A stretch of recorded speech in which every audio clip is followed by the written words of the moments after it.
हरे राम राम राम हरे हरे, हरे कृष्ण कृष्ण कृष्ण हरे हरे, हरे हरे, हरे कृष्ण कृष्ण कृष्ण हरे हरे, हरे राम राम हरे हरे, हरे कृष्ण कृष्ण कृष्ण हरे हरे, हरे राम राम राम हरे हरे, हरे कृष्ण कृष्ण कृष्ण हरे हरे। श्री गोपाल कृष्ण भगवान की। आपल्या डोळ्यासमोर आता भागवताचं एक स्ट्रक्चर येऊ द्या, एक आकार येऊ द्या की नेमकं काय चाललंय, कुठेतरी काहीतरी कसं नाही, ज्याला आपण लोकेशन म्हणतो ना ते शेअर करतो मी आपल्याबरोबर। एकदा लोकेशन कळलं ना की आपल्याला ती कथा लागते। आपल्या सगळ्यांचे पूर्वज ऋषी होते, अत्यंत अंतर्मुख असे मानव होते, काहीतरी विशेष कार्य करणारे लोक होते, आणि हे सगळे लोक नैमिषारण्यामध्ये जमलेत। फ्युचरमध्ये, भविष्यामध्ये माणसाचं जीवन समर्थ, शुद्ध, पवित्र कशानं राहील याकरता काय वागावं आणि काय वागू नये, कमी श्रमात जास्त उत्तम अशी व्यवस्था कशी करता येईल असं एक सेमिनार भरवलेलं आहे त्यांनी। हल्ली दाताचे डॉक्टर सेमिनार भरवतात की नाही, किंवा काही पक्ष सेमिनार भरवतात की नाही, किंवा आम्ही का हरलो या राज्यात, किंवा सगळीकडं, किंवा काही ठिकाण, म्हणजे लक्षात आलं पाहिजे की असे सगळे जमलेत। सकाळच्या वेळेला यज्ञ करतात, दुपारच्या वेळेला चिंतन करतात, आणि त्यांच्याकडे उग्रश्रवा नावाचे ऋषी आले आणि ते म्हणाले की याकरता तुम्ही एक करा, या संपूर्ण जगामध्ये लोक पवित्र राहावेत, शुद्ध राहावेत, चारित्र्य संपन्न राहावेत, पराक्रमी राहावेत, श्रीमंत राहावेत, आरोग्यवान राहावेत, कुठल्याही प्रकारचे रोग त्यांना होऊ नये, याकरता काय करा, तर फक्त शांत बसून भागवत ऐका, आपोआप होतं काय बदल व्हायचा तो। एखादी गोष्ट चुकीची आपण धरलेली असते आणि ती कायम पक्की केली, नाही हे शुकदेवाने सांगितलं हे असं नाही, हे असं आहे, मग झालं। असं आहे, आपला दोष आपल्याला शेजाऱ्यांनी सांगितलेलं चालत नाही, शेजाऱ्यांनी काय घरातल्यांनी सुद्धा सांगितलेलं चालत नाही। एक नवरा म्हणला माझं चुकलं, मी चूक मान्य केली।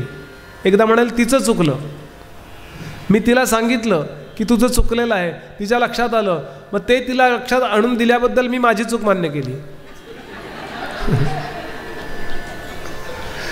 विनोद, बरं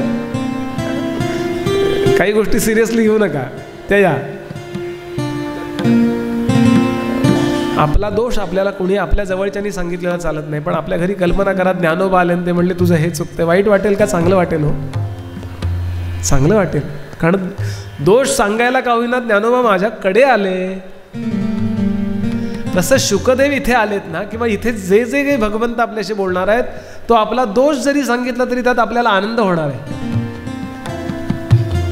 आणि म्हणून तुम्ही भागवत ऐका, ऐका एक कथा, म्हणून एक गोष्ट येते। श्री क्षेत्र बद्रीनारायण, बद्री केदार या ठिकाणी 4 भावंड गप्पा मारत बसली होती। काय नाव त्यांचं? सनक, सनंदन, सुजात। सनक, सनंदन ही 4 जण आहेत, ही गप्पा मारत बसली आहेत। कशा गप्पा मारतात ते? यूपीतल्या बद्दल, पश्चिम बंगालमध्ये काय झालं याबद्दल, पेट्रोलचे भाव कमी कधी होणार याच्याबद्दल। सज्जनांचं वैशिष्ट्य असं आहे, ते विश्वनिर्मितीबद्दलच बोलतात, आत्मोद्धाराबद्दलच बोलतात, वेदांबद्दलच बोलतात। वेद हे स्वतः प्रमाण आहेत का परत प्रमाण आहेत? आचार्यांनी पत्ता विचारलाय मंडन मिश्रांचा, तेव्हा गावातल्या लोकांनी सांगितलंय स्वतः प्रमाणम परतः प्रमाणम की रांगनायत्र गिरंगिरंती। बस, ज्यांच्या दारातले पोपट आणि चिमण्या सुद्धा वेद स्वतः प्रमाण आहेत का परत प्रमाण आहेत हे बोलत असतील, ते घर मंडन मिश्रांचं। काय हो माणसं होती। आणि आता असे 4 जण बोलतात. एक त्यातला वक्ता होतो आणि 3 श्रोते होतात. सनक, सनंदन, सनातन आणि सुजात अशी 4 भावंड. त्यांची वय हजारो वर्षाची आहेत, पण दिसतात ते 5-7 वर्षाच्या मुलासारखे. का? 5-7 वर्षाची मुलं अशी इनोसंट असतात बघा, त्यांना अहंकार नसतो. समर्थ म्हणाले, वये थोरते चोर भावार्थ नाही.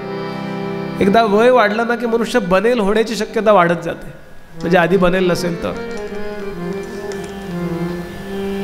वये थोरते चोर भावार्थ नाही, विकारे बुडाले अहम भाव डोही. अहंता नसे हो तयाले कुरासी, आणि म्हणून बहु आवडी रामदासी. रामदास स्वामींचा श्लोक आहे. म्हणून समर्थांनी सगळी मुलं जी जोडली ना ती लहान मुलं जोडली. 9 वर्षाचा आहे कल्याण जेव्हा मिळाला तेव्हा, 7 वर्षाचा आहे दत्तात्रेय. उद्धव तर जन्माला आल्याबरोबरच त्यांच्या मांडीवर व्हायलाय. भीमस्वामी तंजावरकर 12 वर्षाचे होते आणि त्याचा परिणाम असा झाला, या मुलांना घडवत गेले हो समर्थ. आणि काय 70, 80 वर्ष काम केलंय समर्थांच्या या लोकांनी. म्हणून लहान मुलं, अगदी मी गमतीनं नेहमी सांगतो, एखाद्या लहान मुलाला तुम्ही फटका द्या बरं काय, आणि थोड्या वेळाने त्याला चॉकलेट द्या, तो लगेच विसरतो, घेतो चॉकलेट. तुम्ही प्रवचनात फक्त एखाद्याला पुढं सरक म्हणा आणि पुढच्या वर्षी कीर्तन महोत्सव कराल तेव्हा त्याला फक्त प्रसाद द्यायला जा. तो म्हणतो बाहेरनं घेतो मी. अर्थ कळला का? वय वाढल्यानंतर सुद्धा ज्याला लहानपण विसरता येत नाही ना, लहान मुलासारखा असतो ना, त्याला जीवनाचं मर्म कळलेलं असतं. तर ओझी घेऊनच जगतो आम्ही हो. अशी 4 भावंड गप्पा मारत बसली आहेत आणि इतक्यात गोड असे वीणेचे स्वर कानावरती आले. गोड वीणा, छान पितांबर परिधान केलाय, गळ्यामध्ये उत्तम उत्तरीय घातलंय, स्वच्छ जानवं, गळ्यात तुळशीची माळ, डोक्याचा चकचकीत गोटा, त्याच्यावरती गाईच्या खुरा एवढा घेरा आणि त्याच्यावरती अँटिना असावी अशी सरळ शेंडी. बाकी सगळ्यांची शेंडी अशी बरं का, आमच्या गुरुजी लोकांची शेंडी अशी, आमची शेंडी अशी, पण देवर्षी नारद आहेत बरं, हे नारदांची शेंडी अशी DTH. राधाधर मधु मिलिंद जय जय, राधाधर मधु मिलिंद जय जय, राधाधर मधु मिलिंद जय जय.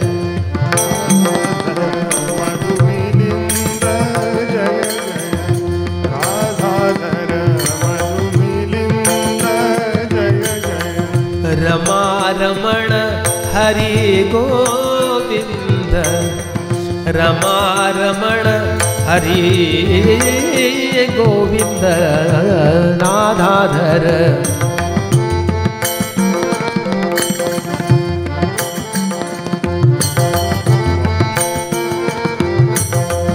कालिंदी तट पुलिंद लांछित, कालिंदी तट पुलिंद लांछित, कालिंदी तट.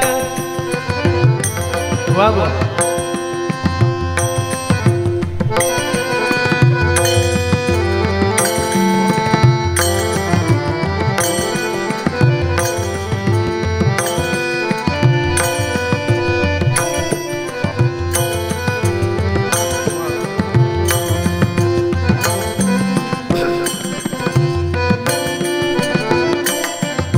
कालिंदी तट पुलिंद लांछित,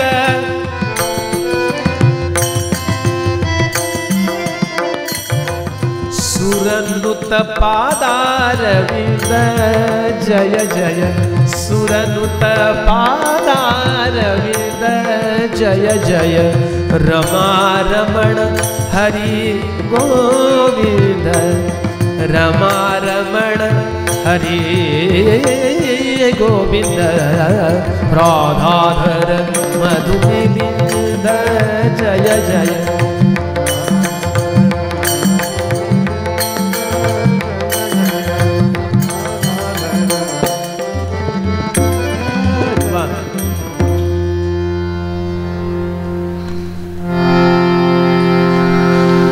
नारदांचं आगमन झालं. नारद या जगातले सगळ्यात महान ऋषी आहेत असं गोपालकृष्णाने एका ठिकाणी म्हटलंय. कधी नारदांची जीवनात निंदा करू नका बरं. व्यास आणि वाल्मिकींना काही कळत नव्हतं का? त्यांनी अनुग्रह घेतलाय नारदांकडून. व्यास वाल्मिकींचे सद्गुरू आणि ध्रुव प्रल्हादाचे सद्गुरू म्हणजे केवढा आवा काय गुरुपणाचा त्यांचा. 5व्या वर्षी साक्षात्कार करून दिलाय ध्रुवाला, 7व्या वर्षी प्रल्हादाला भगवंताची भेट करून दिली आहे. आणि व्यास वाल्मिकींना मार्गदर्शन करणारे देवर्षी नारद सामान्य नव्हते बरं. आज झालंय असं की आम्हीच आमच्या संस्कृतीची निंदा करतो. आमच्या पर्सनॅलिटी ज्या महान मानलेल्या आहेत ना त्यांची आम्ही सहज कळीचा नारद म्हणून टाकतो. माझे गुरुजी सांगायचे नारद कळीचे होते, पण नारदांची कळ ही कळकळीची कळ होती, लक्षात ठेवा. नारदांनी स्वतःचा काही स्वार्थ साधलाय असा एक प्रसंग मला सांगा. स्वतःला काय पाहिजे, हा त्यांचा स्वभाव थोडा गमत्या आहे. आता गमतीचा स्वभाव असणं हा काही दोष नाही आहे, त्यातनं आउटपुट काय महत्वाचा मुद्दा आहे. कसं आहे, काही आचारी असतात ना ते स्वयंपाक करून ठेवतात आणि निघून जातात. काही लोक स्वयंपाक करतात आणि तो वाढताना गरम करून वाढतात. असं आहे की दरिद्रता धीरतया विराजते, तसं कुभोजनम चोष्णतया विराजते. आता ती जी सर्व्हिस देणं आहे ना, मी गमतीनं याला नेहमी उदाहरण देतो. नारदांची पद्धत अशी आहे, कुणाकडे आपण जातो पोहे खायला, नाश्त्याला वगैरे जातो तर पोहे म्हणजे काय, पोहे दिले. पण एखादं घर असं असतं की ते पोहे अशा उभ्या बाऊलमध्ये देतात, ते शेवटपर्यंत गरम राहतात बघा. पोहे कधी असल्या डिशमध्ये द्यायची नसतात. पोहे भिजवून फार वेळ ठेवायचे नाहीत. जुन्या लोकांना कळेल मी काय म्हणतो ते. पोह्यामध्ये बटाट्याच्या फोडी ज्या तुम्ही घालताना त्या प्रपोर्शनेट पाहिजेत. एक एवढी फोडणी, एक एवढी फोड. ते मटार बिटार घालायचे, अमकं तमकं. आमच्या सातारला वांगे पोहे करतात. असे छान पोहे करायचे, टायमिंगवर फोडणी द्यायची, ती जळता कामा नये. आधी दिलं तर प्रत्येक मोहरी वेगळी काढायला लागते. साधं किती छोटा गोष्ट आहे पोहे. असे पोहे गरम गरम द्यावेत, त्याच्यावरती छान खोबरं, ते ताजं खवणलेलं आहे. एकदम महिन्याचं खवणून ठेवलं की त्याला चवच राहत नाही फ्रीजमध्ये. हो, ताजं खवणून पाहिजे ते. आणि त्याला ते वरचं नको, नारळाचे करंट त्या. कोथिंबीर बारीक चिरलेली पाहिजे, त्यात केशवराव काळे पडलेले नको. आणि छान खोबरं कोथिंबीर असे बाऊलमध्ये द्या तुम्ही. शेजारी लिंबाची आडवी फोड पाहिजे. चतकोर फोड कोणी शोधून काढली मला कळलं नाही अजून.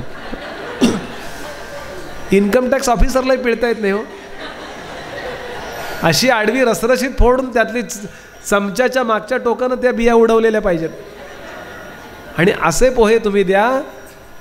त्या पोह्याचा सुगंध सुटल्याबरोबर सगळेजण पोहे खायला लागतात. ज्यांनी जाहीर केलेलं असतं आधी माझा उपास आहे. काही लोकांची स्टाईल असते, आपलं काहीतरी वेगळं आहे सांगायचं. मी नाही कधी चहा घेतला, चहा माहिती नाही, चहा माहिती नाही. म्हटलं कटकट करू नको, घे म्हणजे कळेल कसा असतो ते. घेऊ नका ते. मी चहाचा प्रचार नाही करत आहे, पण भांडवल करतात काही लोक. उपास आहे, पण असा उपासवाला त्याच्याकरता आले. वेफर्स आणि केळे, त्यानं वेफर्स केळे पाहिले आणि त्यांचे पोहे पाहिले. वहिनी पोहेच द्या, आज पोह्यांनीच उपास सोडतो, द्या. कशा करता मी हे उदाहरण दिलं. अशी नारदांची स्टाईल आहे, फोडणी देतात ते एखाद्या गोष्टीला मस्त पैकी. म्हणून नारदांची कधी निंदा करू नका बरं. तळमळीने मी सांगतो, आपण आपल्याच राष्ट्रपुरुषांची, आदर्श पुरुषांची निंदा करायला लागलो तर आपण कुणावर श्रद्धा ठेवणार बरं. फक्त त्याग, नारद म्हणजे फक्त त्याग आहे, लक्षात ठेवा. आणि अशा नारदांचं आगमन झालं. आता सनत कुमारांचे धाकटे भाऊ नारद आहेत.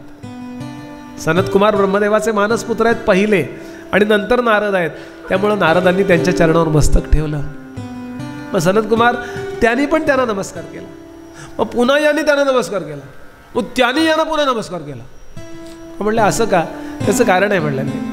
दुर्जन लोक एकत्र जमले की त्यांची मारामारी चालते, तसे सज्जन एकत्र जमले की त्यांची नमस्कारी चालते. पंढरीच्या लोका नाही अभिमान, पाया पडती जन एकमेका. नमस्काराला समोरच्याची योग्यता कळायची काही गरज नसावी. मी कायम अभिवादनशील असावा. मला कायम आयुष्यभर काही गोष्टी तरुणांनी ठरवून टाका, मी कायमच समोरच्याचा मोठेपणा कळल्यानंतरचा जो नमस्कार आहे ना, तो नाईलाजानं केलेला नमस्कार आहे. ती ॲक्शन नाही आहे, ती रिॲक्शन आहे. म्हणून ॲक्शनमध्ये नमस्कार असावा. मी कायम वैदिक पाहिला, ब्राह्मण पाहिला. आमच्याकडे तर काही भागामध्ये ब्राह्मण जे असतात ना, म्हणजे ब्राह्मण कर्म करणारे, त्यांना देव म्हणून या देवा. जमिनीवरचे देव आहेत ते, कारण वेदानं जगवतात. नमस्कार लगेच पटकन करावा. वाल्मिकी रामायणाने सांगितलं की अभिवादनशीलस्य नित्यम वृद्धोपसेविना चत्वारी तस्य वर्धन्ते आयुर्विद्या यशोबलम. हल्ली नमस्कार सुद्धा मुलंही करतात ना, आई वडिलांना केव्हा तरी वाढदिवसा दिवशी असा गुडघ्याला हात लावून करतात. इथेच यांचे मेंदू असणार आहेत. दोष आहे. एक हस्ते नमस्कार, हा एका हाताने केलेला नमस्कार दोष आहे. नमस्कार असाच केला पाहिजे. भले तुम्हाला जमेल तेवढा करा, पण नमस्कार नेहमी असाच पाहिजे. त्याकरता कोरोना व्हायची वाट बघू नका. सांगण्याचं कारण असा छान नमस्कार. आणि एकदम लक्षात आलं नारदांचा चेहरा पडलेला आहे. प्रश्न विचारलाय, कुमारा ऊचू. कुमार म्हणाले, कुमारा ऊचु कथम ब्रह्मन् दीनमुख कुतश्चिंता परो भवान त्वरितं गम्यते कुत्र कुतश्चागमनं तव इदानीं शून्य चित्तोऽसि गतवित्तो यथा जनः तवेदं मुक्तसंगस्य न उचितं वद कारणं. महाराज नारदांना प्रश्न विचारतात सनत कुमार, तुमचा चेहरा का पडलाय? संत याचा खरा अर्थ असा की जो भगवंताचा आहे. आता जो भगवंताचा झाला त्याचा चेहरा का पडेल? कारण भगवंत माझं सगळं चालवणारा आहे. निश्चिंतता पाहिजे की नाही. 18व्या अध्यायात काय म्हणाले भगवान? सर्व धर्मान परित्यज्य माम एकम शरणं व्रज अहम त्वाम सर्व पापेभ्यो मोक्षयिष्यामि मा शुचः. डोंट वरी. पण डोंट वरी असेल तर चेहऱ्यावर ते दिसायला पाहिजे की नाही. भक्ताचं खास लक्षण तो नेहमी आनंदात असतो, हसत असतो.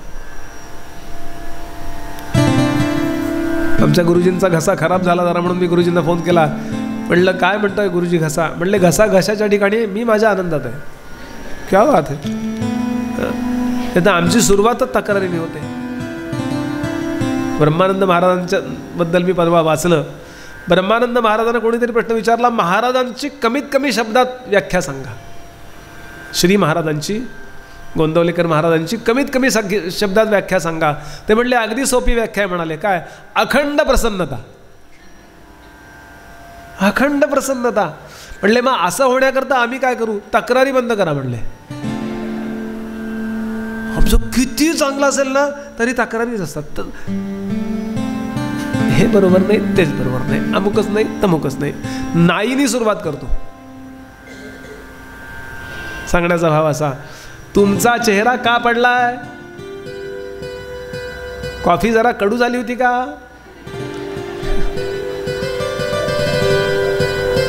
नारद म्हणाले, होय माझा चेहरा पडलाय खरा, पण तो माझ्या करता नाही. Not for personal cause but national cause. संत तळमळतात या देशामध्ये, ते स्वतः करता नाही. जगाचं कसं होईल? एक आई आपल्या 8 वर्षाच्या मुलाला म्हणाली, आपले वडील निघून गेलेत, स्वर्गवासी झालेत, थोरला भाऊ किती व्यवस्थित काम करतो, किती व्यवस्थित आहे थोरला भाऊ, तू जरा चिंता कर जरा प्रपंचाची, कळतं का तुला काही? अरे जरा गांभीर्यता यावं का उडाणटप्पूपणा करत सारख्या उड्या मारत वेळ घालवतोय, जरा गंभीर हो, चिंता वाटू दे ना तुला काही. रागावली आई. मुलगा घरात निघून गेला. दुपारी जेवायला आला नाही, संध्याकाळी संध्याला आला नाही, रात्री जेवायला नाही, झोपायला नाही. गेला कुठं? संपूर्ण गावभर शोधाशोध सुरू झाली. तळ्यावर गेला का, पोहायला गेला का, झाडावर गेला का, इकडं तिकडं गेला का, कुठे जाऊन बसला का, कुठे खेळायला गेला का, संपूर्ण गाव शोधून पाहिलं. मामाचं घर, शेजारचं आसनगाव शोधून पाहिलं, कुठे मिळालं नाही. 2-3 दिवस मिळाला नाही. हो, अस्वस्थ अहवालतील सगळीकडे माणसं पाठवली आहेत. आणि 3ऱ्या दिवशी सकाळी पडताळाची खोली उघडली आईनं. पडताळाची म्हणजे केव्हा तरी वस्तू ज्या लागतात त्या ठेवलेल्या जिथे असतात त्याला पडताळाची खोली म्हणतात. अशी खोली उघडली. तिथे पाठ मांडून 8 वर्षाचा नारायण डोळे मिटून बसला होता. रडून रडून 3 दिवस डोळे सुजले होते हो या मुलाचे. आणि इतकी धूळ बसली होती, ते सगळे अश्रू इथे आलेले, तिथे धूळ बसलेली होती. पटकन आई धावत गेली, नारोबा नारोबा नारोबा, अरे अरे अरे. आईच्या कुशीत शिरून खूप रडला. बाळा काय करीतोस एकांत स्थळी? ते म्हणाले, आई तूच म्हटलीस ना चिंता कर, म्हणून मी चिंता करायला योग्य ठिकाण बघत होतो. मला हे योग्य ठिकाण वाटलं एकांताचं. अरे पण इतकी काय चिंता करतोस? या 8 वर्षाच्या मुलाचं वाक्य, आई चिंता करीतो विश्वाची. काय असेल हा महापुरुष? मला अनेकदा वाटतं या कथा आपण लहान मुलांना ऐकवल्या पाहिजेत की नाही. चिंता करीतो मोबाईलची. बरं हे सगळ्या मुलांमध्ये आहे, फक्त त्याला कुठंतरी एक स्टार्टअप मिळायची गरज आहे. म्हणून या कथा ऐकवा मुलांना. बरं नारद म्हणाले, मी का दुःखी आहे? कारण संपूर्ण समाजामध्ये कलियुग आरंभ होतोय आणि आता माणसं दुःखी व्हायला लागली आहेत. माणसं अत्यंत स्वार्थी व्हायला लागली आहेत. माणसं स्त्रैण म्हणजे विषयाकरता स्त्रीवर प्रेम करायला लागली आहे. पत्नीला पत्नी न मानता उपभोगाची वस्तू मानायला लागली आहेत. अत्यंत वाईट. आणि याचं कारण या समाजामध्ये भक्ती अत्यंत अशक्त झाली आहे. ज्ञान आणि वैराग्य यात सगळे वृद्ध झालेले आहेत. भक्ती ज्ञान वैराग्य, भगवंताची भक्ती, भगवंताचं ज्ञान आणि भगवंताकरता वैराग्य, या 3 गोष्टी जेव्हा समाजातनं हद्दपार केल्या जातात तेव्हा तो समाज दुःखी होतो. ज्ञानोबा म्हणाले, जे खळांची त्याशिवाय खळ आनंदी होणार नाहीत आणि ते ज्या समाजात राहतात तो समाज आनंदी होणार नाही. बरं ईश्वरनिष्ठांची मांदी आळी. नश्वरनिष्ठ लोक वाढले ना की भ्रष्टाचार वाढणार. 100 कोटी काय अजून 1000 कोटी. बरं का भ्रष्टाचार करावा वाटतो? मला माझ्या घरातले पैसे राष्ट्राला वापरावे वाटले पाहिजेत, तर राष्ट्राचे पैसे खावेसे वाटले पाहिजेत.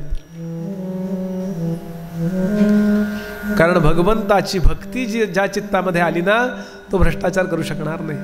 भगवंताचं ज्ञान ज्या चित्तामध्ये आलं ना तो कधी भ्रष्टाचार करणं म्हणजे मी मलाच फसवणं आहे. आत्मवत सर्वभूतेषु यः पश्यति स पश्यति. गीतेने ज्ञानयोग सांगितला. मी जेव्हा तुमच्याकडे पाहतो जेव्हा मी माझी मिरर इमेज पाहतो एवढ्या असं वाटलं पाहिजे मला. मग माझ्या मिरर इमेजला मी फसवायचं का? आपण सगळी माझी स्वरूप आहात असं माझ्या लक्षात जेव्हा येईल तेव्हा मी तुमच्याशी चांगला वागेन की नाही का वाईट वागेन? म्हणून ज्ञान महत्वाचं आहे आणि चांगल्या कार्याकरता वैराग्य महत्वाचं आहे. समाज कधी चांगला होतो लक्षात घ्या. समाज नुसत्या भाषणाने चांगला होत नाही. समाज नुसते कायदे करून चांगला होत नाही. कायदे मागं घेऊन चांगला होत नाही.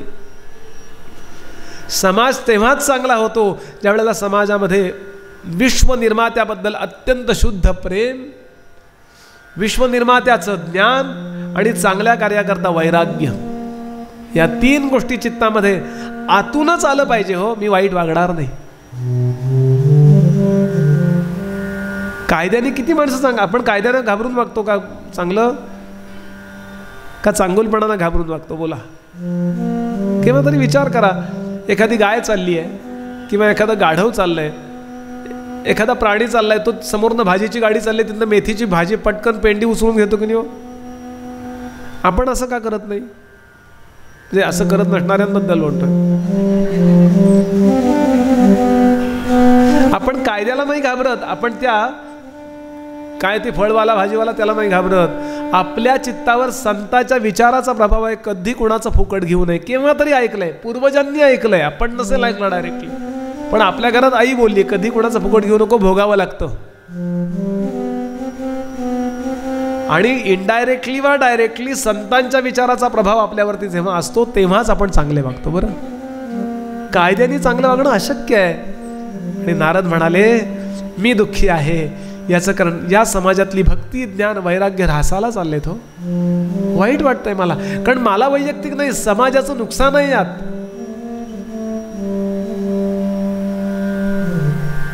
तुमच्याकडे काही उपाय आहे? सनत कुमार म्हणाले आहे उपाय. काय? उपायो सुख साध्योत्र वर्तते पूर्व एवही. पूर्वीपासूनच उपाय आहे, नवे नवे तो उपाय तुम्हीच सांगितलेला आहे. कुणाला? व्यासाना. आणि व्यासाने लिहून काढलेला ग्रंथ काय?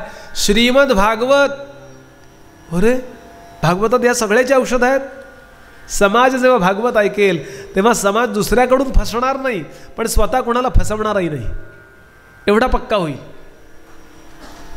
महाराज सांगायचे ना की तुम्ही कुणाला फसवू नका, पण तुम्ही फसवूही नका. नाही तर बावळटपणा म्हणजे परमार्थ आहे का? करून चालले बेशिस्त नाही.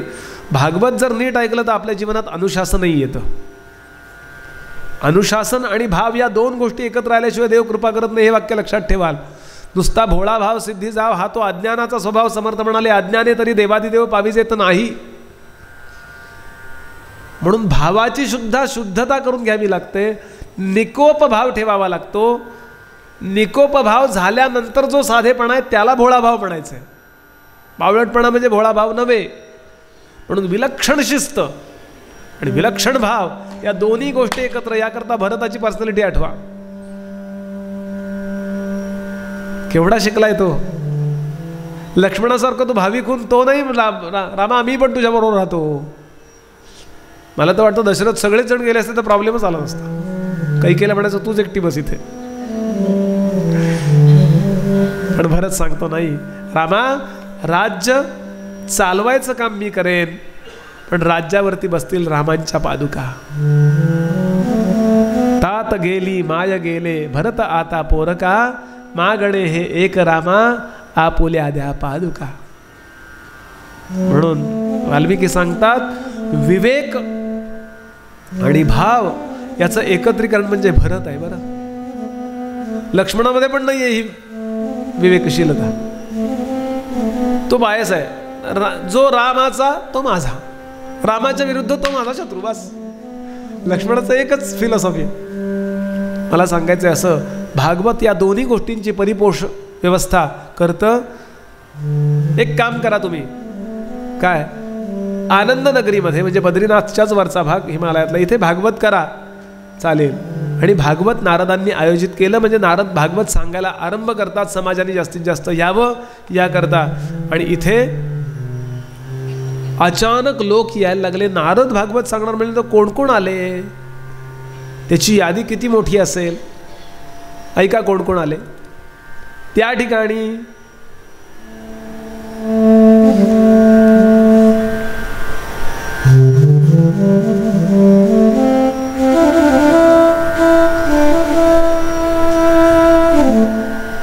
भृगु दैत्यांचे गुरु, वसिष्ठ, चमन, भृगूंचा मुलगा भार्गव, भगवान दत्तात्रेय, पिप्पलाद, जैगिशिव्य, याज्ञवल्क्य असे सगळे ऋषीमुनी नारद भागवत सांगणार आहेत. चला ऐकायला जाऊया.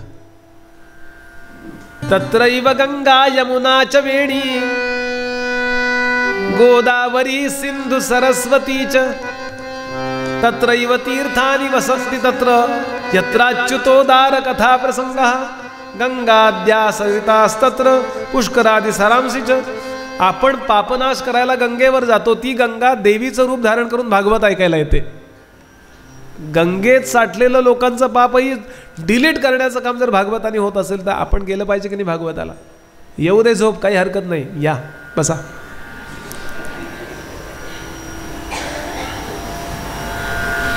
आपल्याला नकळत आपल्या कानातून विचार जातच असतात हो, फक्त आपल्याला माहीत नसतं. म्हणजे आपल्याला कळलं हे आपल्याला कळत नाही.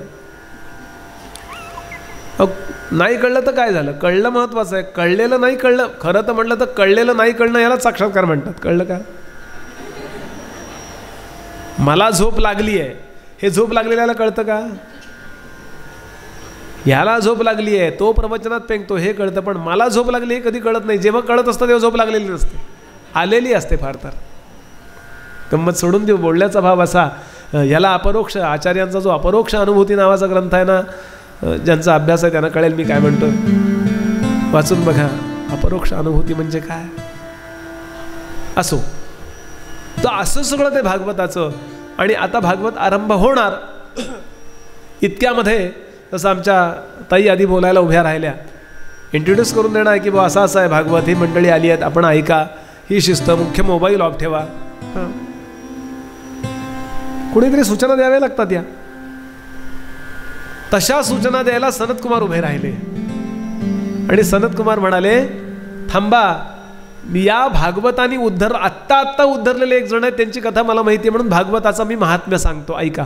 ही कथा नारदांनी नाही सांगितली. नारद बसलेत, आपण सगळे ऐकायला बसलाय, आणि तिकडून जशा आमच्या ताई बोलल्या तसे सनत कुमार बोलायला उभे राहिले आणि त्यांनी सांगितलं की झाला प्रसंग असा,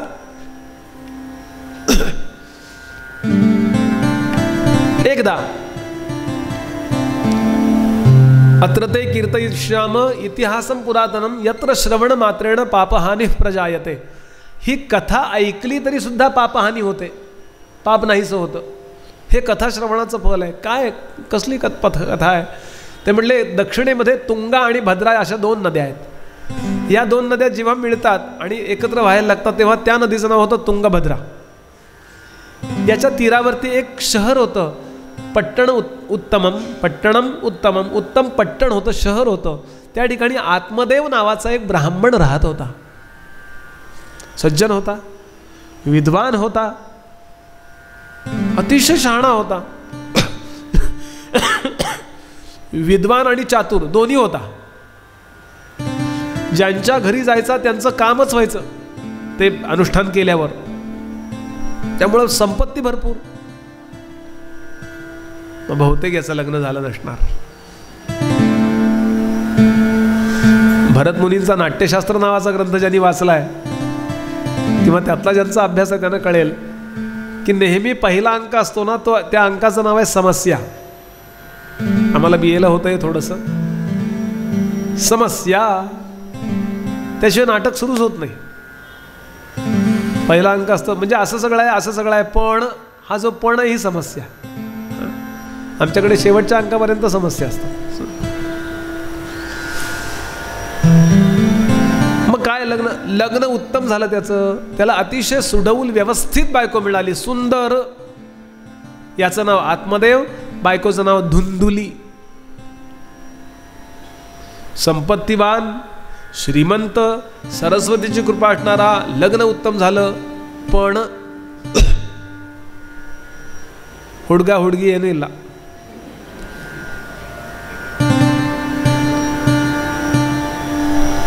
अनपत्यत्व.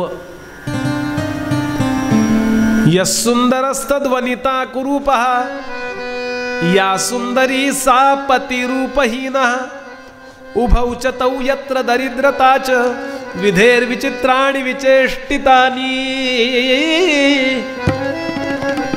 काहीतरी कमी असणे, न्यूनता असणे यालाच प्रपंच म्हणतात. तुम्ही कितीही आवरा, इथून गेल्यावर परत आवरायचं पडलंय की नाही. तुम्ही 10 कोटीचा बंगला बांधा, सगळं फर्निचर करून घ्या, एखादा महिना गेला की वाटतं इथे कप्पा करायला पाहिजे होता. तुम्ही कितीही विचारपूर्वक लग्न करा, असा नवरा पाहिजे, अशी बायको पाहिजे, कितीही, एखाद दुसरा महिना गेला.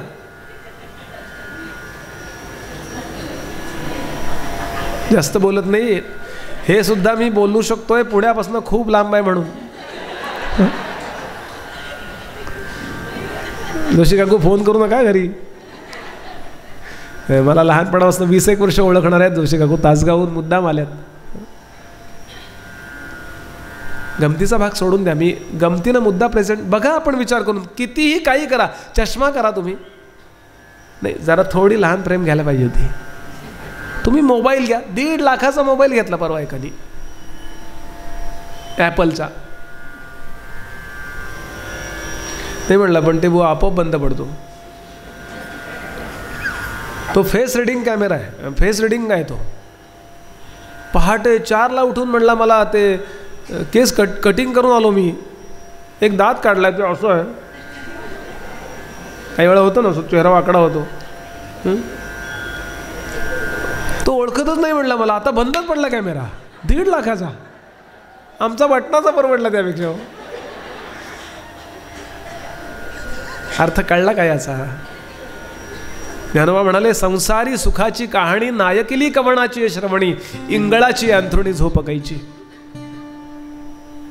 तो तसाच असायचा आहे. आपण पुढे कथा जाईल तसं बघू की त्याला तसा स्वीकारून आनंदाचा कसा करायचा हेच कृष्ण आपल्याला शिकवणार आहेत. शेण काढायला लागलं आणि गाई धुवायला लागल्या. कृष्णाने त्याचं भांडवल केलं की नाही? कृष्ण त्यात आनंदात राहतात बघा. ड्रायव्हिंग करायला लागलो मला, कृष्णाने त्याचं भांडवल केलं की नाही? म्हणून कृष्णचरित्र आपल्याला हे शिकवतं की प्रारब्धात जे असेल तेच तुम्ही इतकं उंचीला न्या की ते चांगलं आहे असं लोकांना वाटायला लागू द्या.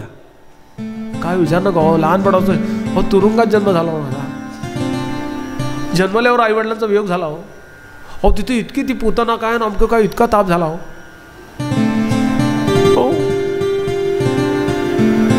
माझे गुरुजी म्हणतात आपल्या जीवनात आपल्याला यातलं एक कारण आयुष्यभर रडायला पुरलं असतं. हो सगळ्यात शेवट जो आहे तो इतका भयानक आहे.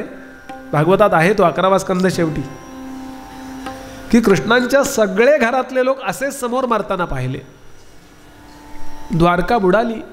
मोजक्या लोकांना कृष्णाने फक्त आत्मज्ञान करून दिले नारदांकरवी, पण एकमेकांमध्ये युद्ध करून मरून गेले. हो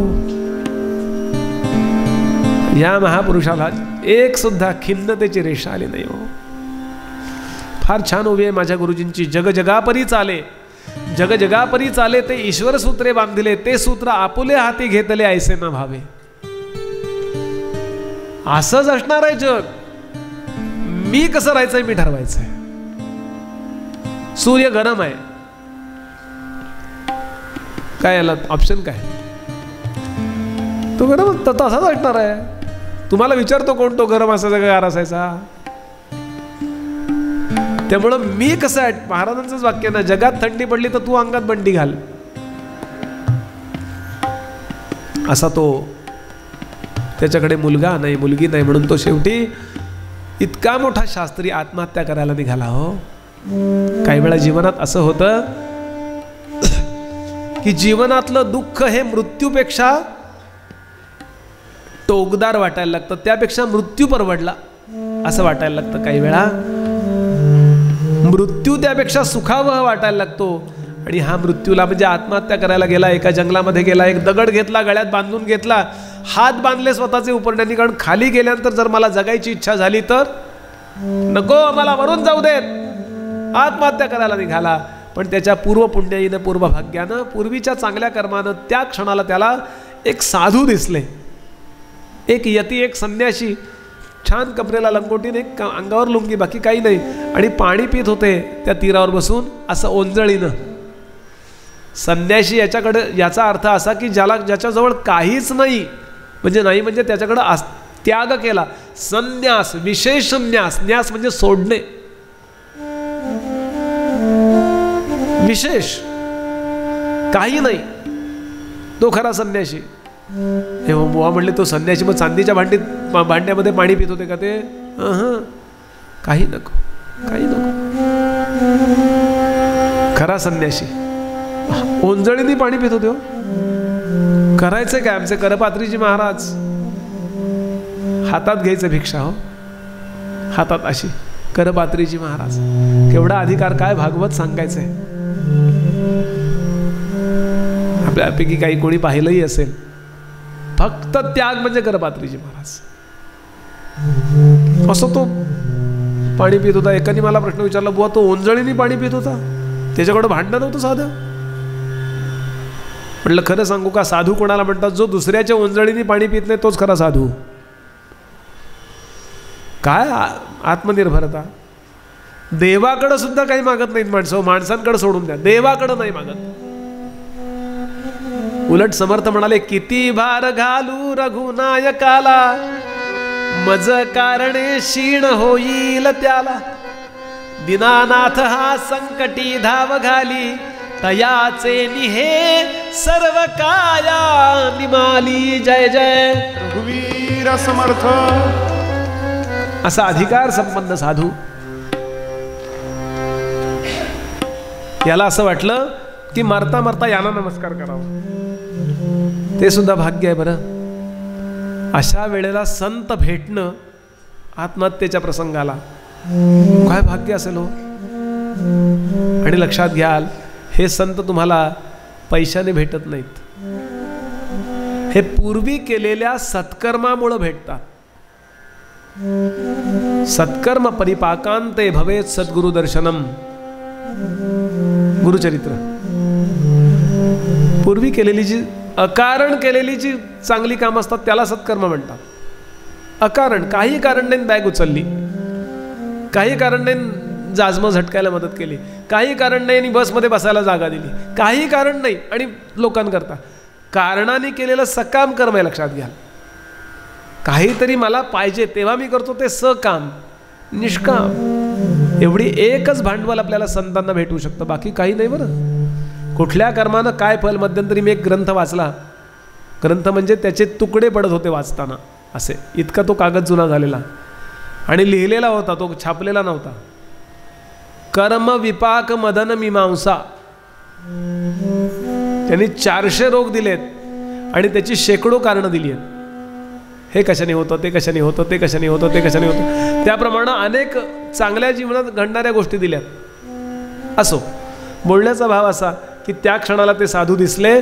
यानं तो दगड सोडून ठेवला, हात सोडले आणि त्या साधूंचे पाय धरले महाराज आणि चरणावर मस्तक ठेवून रडला. हो, काय द्यावे असी व्हावे उतराई ठेविता हा पायी जीव थोडा. धन्य आजी दिन. नाथ महाराज हा तुकोबांचा आहे, 2 वेगळे अभंग आहे. मज वाटे त्यासी आलिंगन द्यावे कदा न सोडावे पाय त्यांचे. घट्ट पाय धरले आणि अश्रूंचा अभिषेक केला. अश्रूंच्या गरमपणावरच साधूने ओळखलं हा काय आनंदाश्रू नाही आहेत, हे दुःखाश्रू आहेत. प्रश्न विचारला, बाळा किम रोदिशी विप्रत्वम काते चिंता बली असी. काय तुला दुःख आहे, का रडतोयस. अरे बाळा, इतका चांगला तुला जन्म मिळालाय, भला जन्म हा तुला आला, भला भला जन्म हा. रामजोशी.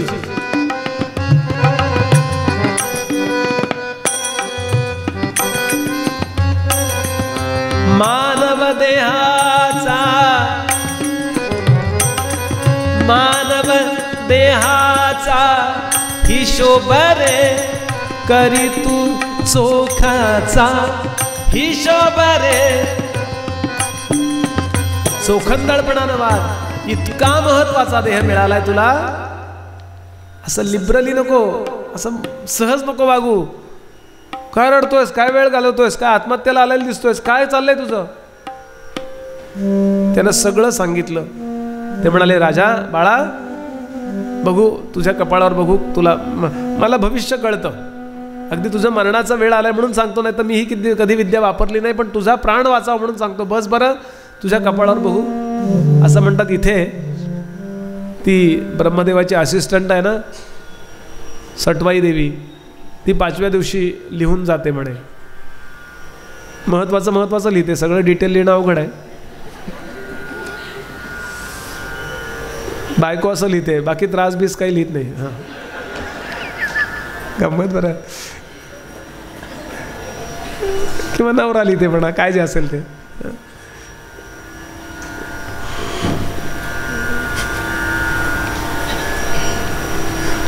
साधू लोकांना आपलं भविष्य पत्रिका न बघता कळतं. लक्षात ठेवा, कारण त्यांना एक जन्म नाही कळत, या पाठीमागचे शेकडो जन्म आणि इथून पुढचे मोक्षदशा येईपर्यंतचे जन्म कळतात.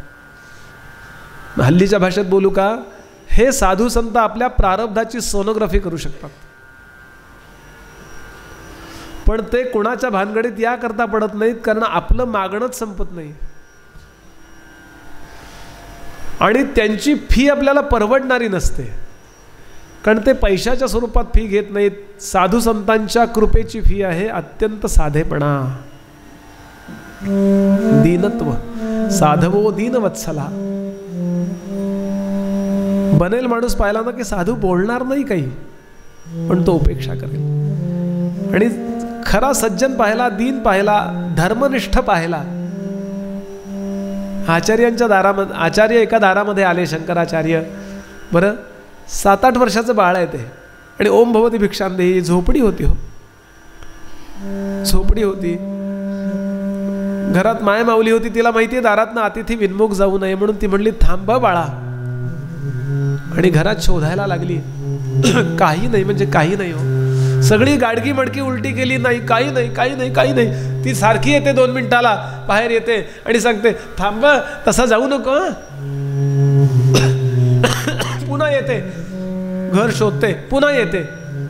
असं शोधायसारखं फार मोठं घर नव्हतं, छोटीशी झोपडी होती. आणि तिच्या मुलांनी 2-4 आवळे आणले होते खायला. आवळे काय म्हणता तुम्ही? मोरावळे, मोरा, हा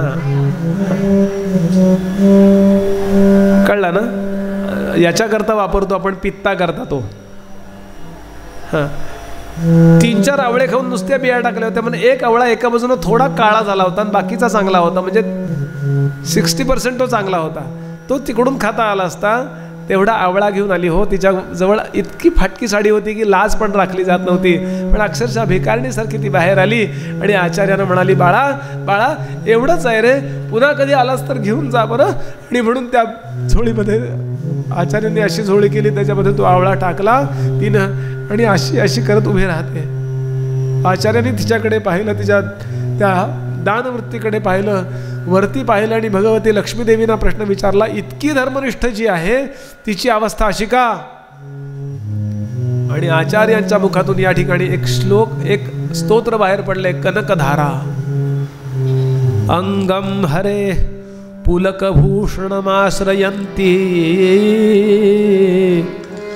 भृंगांग देवमुकुलाभरणं तमालम् अंगीकृताखिल विभूतिरपांगलीला मांगल्यदास्तु मम मंगल देवताय. आई, अरे हिच्यावर नाही कृपा करणार तर कुणावर करणार तू? आचार्यांच्या नेत्रातून अश्रुधारा वाहू लागल्या आणि जगदंबेनं विचारलं, देवा काय आज्ञा आहे? जिनं मला आवळा वाढला ना एवढा छोटा, तिच्या घरावरती सोन्याच्या आवळ्यांचा पाऊस पाड. आदरणीय करपात्रीजी महाराज म्हणायचे, रोज हे स्तोत्र म्हणत जा, तुम्हाला कधी काही कमी पडणार नाही. कथानक काय सांगतं? साधवो दीन वत्सला. जरा तरी दीन होण्याचा प्रयत्न करतो का आम्ही साधूंसमोर? आधी पहिल्यांदा टाळक्यात येते, हे कसले साधू, हे काय आहे? मी स्वतःला काहीतरी समजतो, लक्षात घ्या. यानं चरणावर मस्तक ठेवलं आणि अश्रूंचा अभिषेक केला. महाराज, मदीया पूर्वजास्तोयम कवोष्णमुपभुंजते. मोठी यादी दिली आहे त्यांनी, मला अपत्य नाही आहे वगैरे. ते म्हणाले बस तुझं भविष्य पाहतो. आणि त्यांच्या लक्षात आलं, एखादी गोष्ट मिळण्याकरता पूर्वजन्मी जे कर्म करावं लागतं ते कर्म केलं नाही तर अकृत अभ्यागम नावाचा दोष जात नाही, त्यालाच कर्मविपाक म्हणतात. अकृत अभ्यागम याचा अर्थ अ म्हणजे नाही, कृत म्हणजे केलेलं, आणि अभ्यागम म्हणजे येणे. जे मी केलेलं नाही ते माझ्या जीवनात मिळणार नाही, आणि कृतप्रणाश म्हणजे जे केलेलं आहे त्याचा आपोआप नाश होणार नाही. हे 2 दोष ज्याच्यात नसतात त्याला कर्मविपाक सिद्धांत म्हणतात. गेल्या जन्मी मी जे केलेलं आहे तेच या जन्मी प्रारब्ध रूपानं समोर येतं. पक्क लक्षात ठेवायचं. प्रारब्ध कर्मणा भोगादेव क्षया. त्याचा भोगूनच नाश करावा लागतो. सुखाचाही भोग घ्यावा लागतो, दुःखाचाही भोगच घ्यावा लागतो. हा त्यावेळेला तुम्ही विचार काय करायचं हे ठरवा, त्यात तुम्हाला स्वातंत्र्य आहे. पण कर्म करताना तुम्ही स्वतंत्र आहात, कर्म भोगताना तुम्ही स्वतंत्र नाही आहात. अधीन. आणि एखाद्याचं घर होईल की नाही या जन्मी, गेल्या जन्मी केलेलं कर्म असेल तर भोग होईल. नाहीतर तो मोठा बिल्डर असेल, तो लाखो घरं बांधून देईल, पण त्याच्या नावे घर नसेल, तो रेंटवरच राहील. कारण त्याच्या नावे ते नसणार असं त्यांनी गेल्या जन्मी करून ठेवलं फिक्स. पूर्वदत्तेषु या विद्या, पूर्वदत्तेषु या धनम, पूर्वदत्तेषु या भार्या, अग्रे धावती धावती. आणि त्याच्या लक्षात आलं की इथून पुढं 7 जन्म याला काही होणार नाही आहे. ते म्हणले बाळा आत्महत्या करू नकोस. का? आत्महत्या करणं म्हणजे शिक्षा चुकवणं आहे. शिक्षा चुकवून जर कोणी तुरुंगातनं पळून गेला तर गुणिले 10 परत भोगावं लागतं.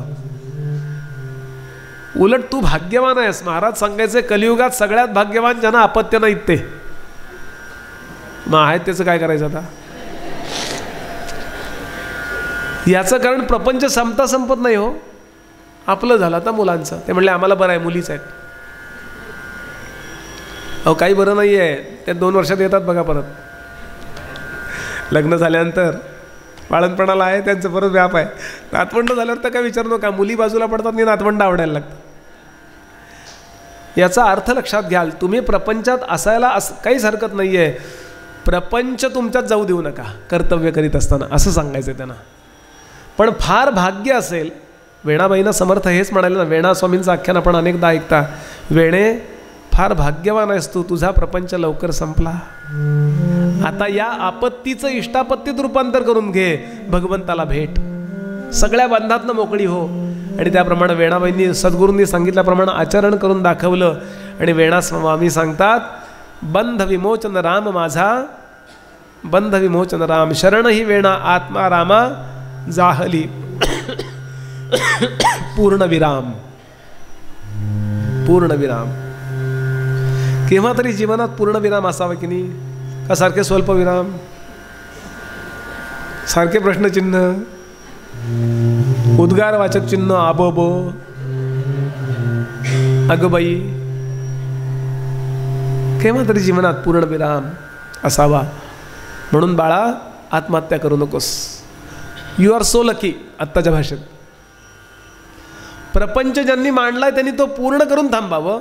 आणि मांडला नाही आणि वैराग्य आहे त्यांनी आत्ताच थांबावं. वैराग्य असेल तर.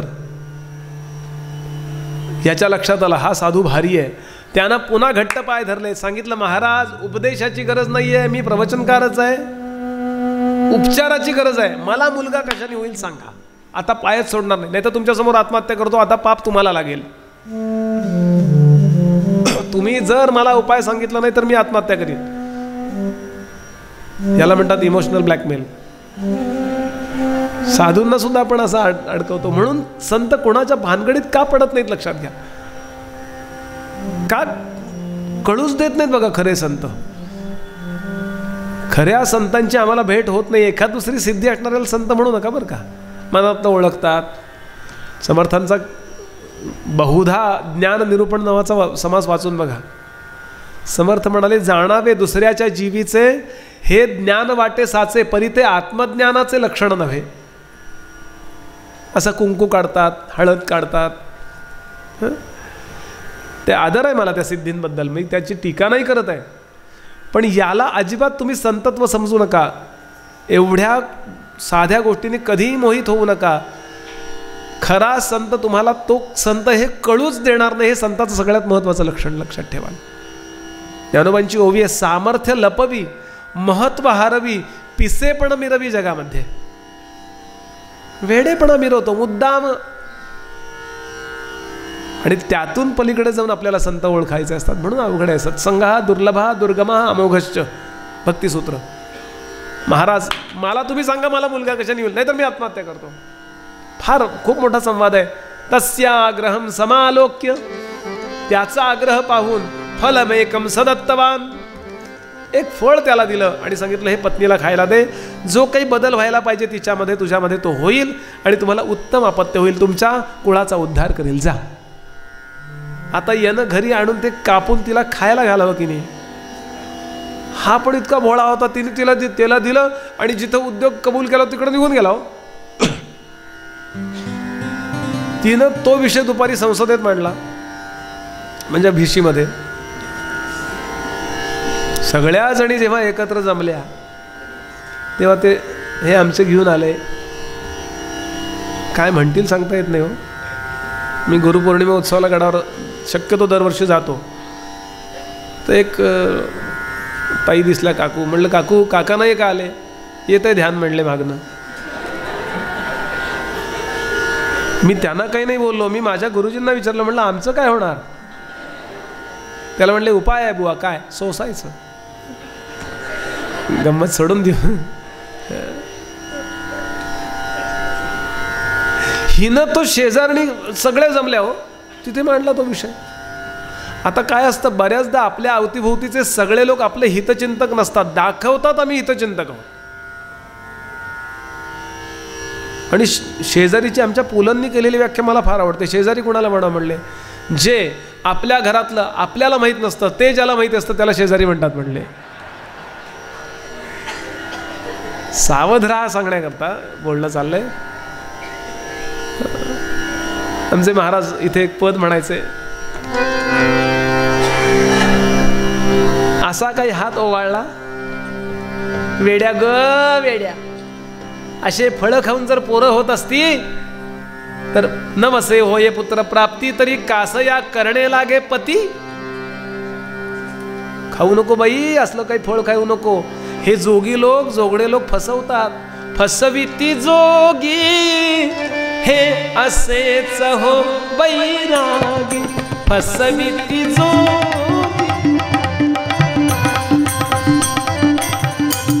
फसविती जोगी हे असेच हे बैरागी. कीर्तनातले फटके म्हणतात ना, अशी मजा आहे. अगं प्रसाद देऊनी श्वानची करीती, प्रसाद देऊनी श्वानची करीती. घरोघरी भिक्षेस्तव नेती, घरोघरी रात्री स्त्री करुणी ठेविती, रात्री स्त्री करुणी ठेविती. असेच हे ढोंगी फसविती जोगी, हे असेच हे बैरागी फसविती.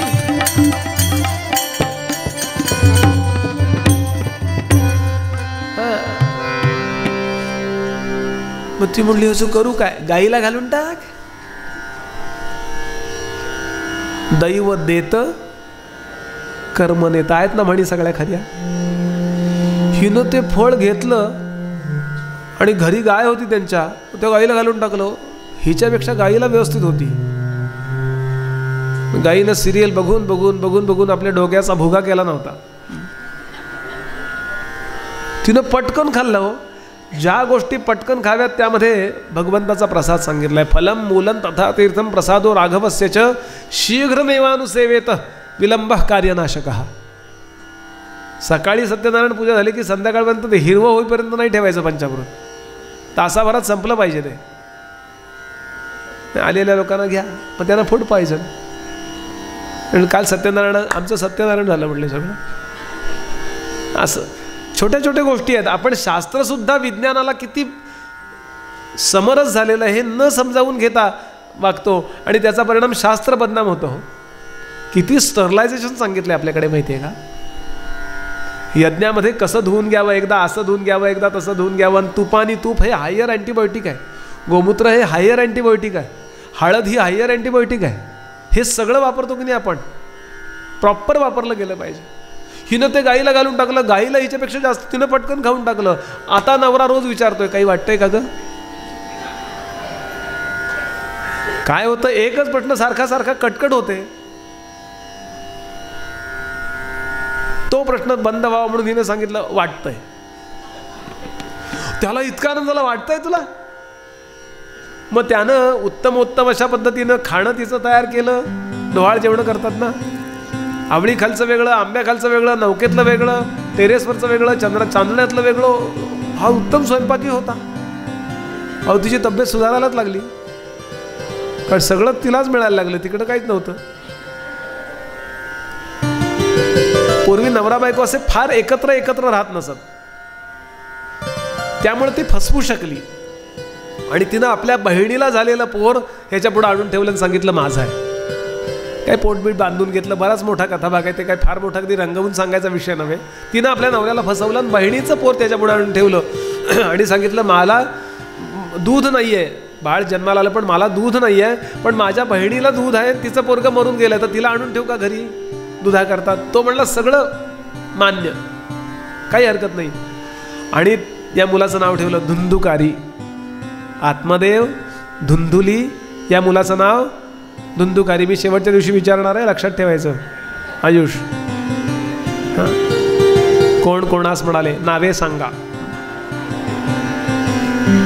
अहो 2 महिने गेले आणि गाईला माणसासारखा मुलगा झाला. हो, अगदी माणसासारखा. कसा झाला? झाला असं लिहिलेलं आहे इथे. विज्ञानाला हे मान्य. हा विज्ञानाचा प्रॉब्लेम आहे, आमचा नाही आहे. कारण मंत्र टाकला होता ना, तो माणसाचा होता. देह कुठला पाहिजे? मंत्र याचा अर्थ ज्या संपूर्ण सृष्टीला कमांड देणं. लक्षात ठेवाल मंत्र. व्हॉट इज मंत्र? आपण कॉम्प्युटरला कमांड देतो, मोबाईलला कमांड देतो की नाही, की बाबा 1 तासाने मला उठव, 2 तासाने मला उठव, प्रवचन झालं की. म्हणजे गजर लावतो. असं सृष्टीला कमांड देण्याचं काम आपले वेदमंत्र करतात. ऑर्डर करतात ते, मला अमुक पाहिजे. बघा आपण संकल्प असा करतो की नाही, अस्माकं सकुटुंबानां सपरिवाराणां द्विपद चतुष्पद सहितानां क्षेम स्थैर्य आयुः ऐश्वर्य अभिवृद्ध्यर्थम धर्म अर्थ काम मोक्ष चतुर्विध पुरुषार्थ फल प्राप्त्यर्थम आरोग्यवर्धना, काय जे असेल ते संकल्प करतो ना, आणि मग कमांड देतो. याकरता आम्ही रुद्राचं अनुष्ठान करतो, याकरता अमक्याचं अनुष्ठान करतो. ते क्लिक करायचंय, बस झालं तिकडं नोंद. तसं त्या फळात मंत्र कुठला टाकला होता त्या साधूनी? काय प्रगत विज्ञान असेल विचार करा. आज आपण काहीच ठरवू शकत नाही. असो, फक्त त्यानं आईकडनं कान घेतले होते. त्याचं इतकं शास्त्र आहे. आईकडनं मुलं काय घेतात, वडिलांकडनं काय घेतात, हाडं कुणाची घेतात, अस्थि कुणाच्या घेतात, DNA कसे डेव्हलप होतात, सूक्ष्म आहे फार. पुण्याई सुद्धा कसे घेतात, चारित्र्य कुणाकडनं घेतात, बुद्धी कुणाकडनं घेतात. मी माझ्या पदरचं नाही सांगतो, नुसतं मोघम बोलू नका, बस श्लोक सांगा, सांगतो. सुशीलो मातृपुण्येन, मनुष्य सुशील जो असतो ना, शीलवान असतो, तो आईच्या पुण्याईने. पितृपुण्येन चातुरः, बुद्धिमत्ता ही वडिलांच्या पुण्याईने येते. पण मुलगा जर 10वीत PhD करत असेल, मला तुमचे गोगटेच म्हणाले होते एकदा, दत्त मंदिरवाले तासगावचे, म्हटलं मुलगा, म्हटलं 10वीत PhD करतोय, म्हणजे 5 वर्ष एका ठिकाणी आहे. तर प्रॉब्लेम वडिलांच्या मध्ये लक्षात घ्याल. वडिलांनी काही पुण्य करायला पाहिजे म्हणजे मुलांचा बुद्ध्यांक सुधारतो. आणि जर जमलं तर जन्माच्या आधी भरपूर पुण्य करायला पाहिजे म्हणजे बुद्धिमान मुलं जन्माला येतात. बरं, सुशीलो मातृपुण्येन पितृपुण्येन चातुरः दाताच्या वंशपुण्येन आणि आत्मपुण्येन भाग्यवान. खूप सूक्ष्म आहे आपलं शास्त्र. आणि असा तो आईच्याकडून कान आणले त्यांनी, म्हणजे कान जे आहेत ते आईसारखे आहेत, गाईसारखे आहेत. म्हणून या मुलाचं नाव ठेवलं गोकर्ण. धाकटा गोकर्ण आणि थोरला धुंदुकारी. तो त्यांचा नाहीच आहे, तो बहिणीचा आहे, पण ही समजतात आपला आहे. आता त्या दोघांचं एका श्लोकात वर्णन करतो. गोकर्णो पंडितो ज्ञानी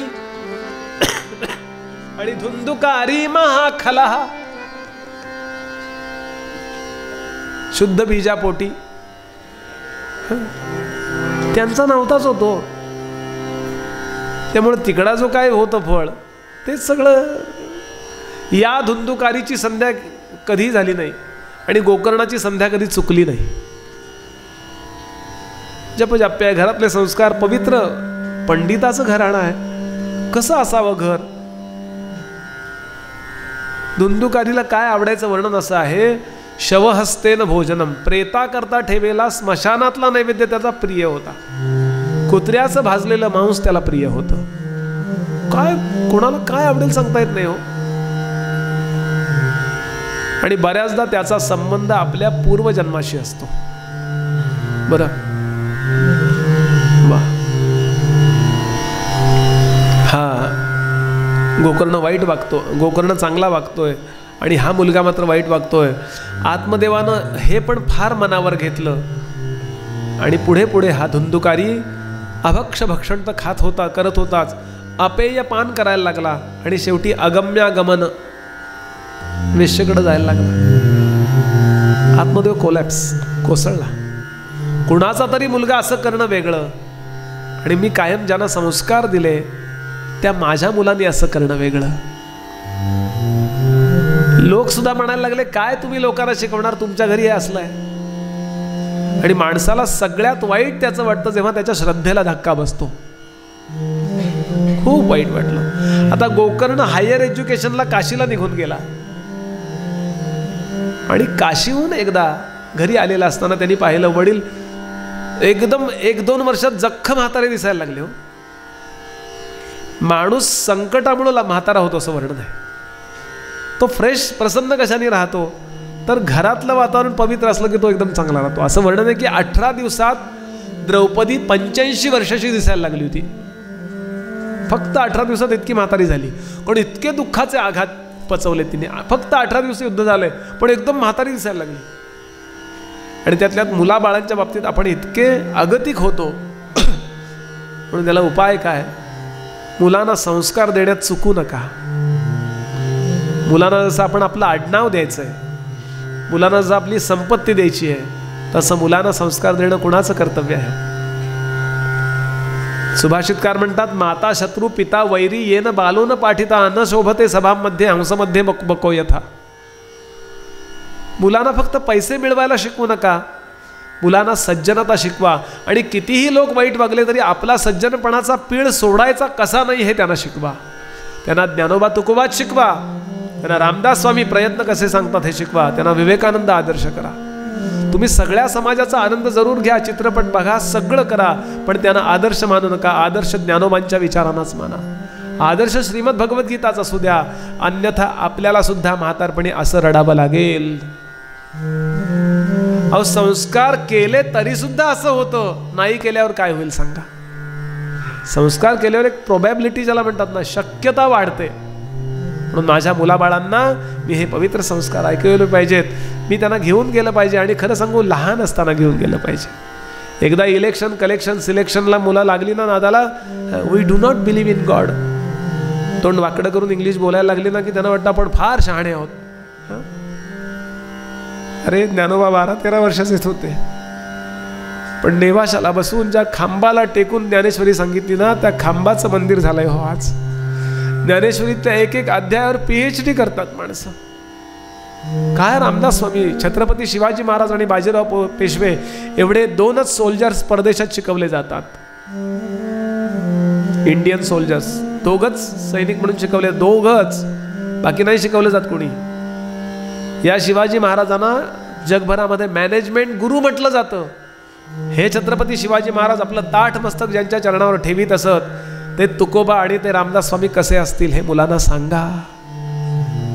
ही जबाबदारी आपली आहे. मी काही माझ्याकरता यांच्याकरता त्यांच्याकरता बोलत नाही. ही तळमळ आपल्या मुलांपर्यंत जाऊ द्या. मी खात्रीनं सांगतो, आपण 80चे झालात ना तरी सुद्धा आपल्याला वाटेल क्या बात आहे, I am proud of my daughter किंवा काय सन, असं आपण म्हणाल. जर हे संस्कार दिलेत आणि त्यात आपण सक्सेस झालात तर. आत्मदेव रडतोय हो अक्षरशः. आणि गोकर्ण घरी आलाय, पहाटेची वेळ आहे, संध्येला बसलेत, बाहेर पाऊस पडतोय म्हणून घरात संध्या करतायत. आणि एकदम उजव्या हाताला असणाऱ्या आपल्या वडिलांकडे त्यानं पाहिलं. पळी उचलत नव्हती हो त्यांना. केशवायन महा, नारायणायन महा. यानं संध्या पूर्ण कशी तरी केली. शेजारी बसला आणि चक्क वडिलांना मागून अशी मिठी मारली. काय मुलगा असेल हो गोकर्ण.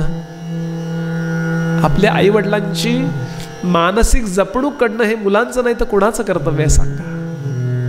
आई वडिलांची व्यवस्था करणं म्हणजे म्हशी समोर आंबोण ठेवतात तसा फक्त खाण्यापिण्याची व्यवस्था करणं नव्हे हो. केव्हा तरी मला आई वडिलांच्या जवळ बसता यावं, त्यांचा हात असा हातात घेता यावा. आईला सांगावं, आई तुझ्या ताटातला एक घास मला भरव ग. याच्यावरती ती आई जगत असते. मी अशा अनेक घरामध्ये उतरतो, मुलांचे लग्न होऊन त्यांना मुलं झाली तरी अजून आई त्यांना एखादा घास भरवते हो. या प्रकारे जे घर असतं ना त्याला घर म्हणतात.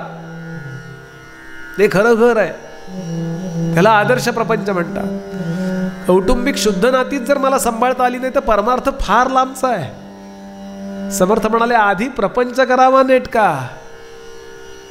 प्रपंच करावा नेटका म्हणजे केवळ चांगलं घर आणि स्वच्छता आणि हे नव्हे, एकमेकांची चांगली पवित्र अशी नाती. येऊ दे ना बायको. बायको आली तरी सुद्धा जेव्हा तो मुलगा आपल्या आईजवळ बसतो त्यावेळेला त्या बायकोच्याही लक्षात येतं माझा नवरा जास्त जबाबदार आहे, माझ्या मागे वाहवणारा नाही आहे. आणि तिला हेही लक्षात येतं की तो आईशी प्रतारणा करत नसेल तर तो माझ्याशी पण कधी प्रतारणा करणार नाही. हे काही शिकवायचा भाग नाही आहे, लक्षात घ्याल, हे फक्त जाग करण्याचा भाग आहे. असा तो आपल्या वडिलांच्या जवळ बसला, वडिलांना जवळ घेतलं आणि विचारलं, पिताश्री काय दुःख आहे हो?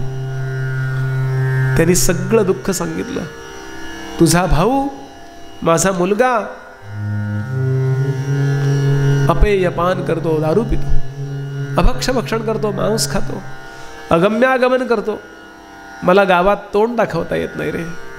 कुणाचा तरी मुलगा असं करणं वेगळं आणि माझ्यासारख्या पवित्र ब्राह्मणाचा मुलगा असं करतोय हे वेगळं, म्हणून मी दुःखी आहे. गोकर्णानं याच्यावरती दिलेलं उत्तर हे जगातल्या सगळ्या दुःखांचं उत्तर आहे, ज्याला अल्टिमेट आन्सर म्हणतात, सर्वोत्तम उत्तर. काय म्हणाला तो, ते मूळ श्लोकच ऐका.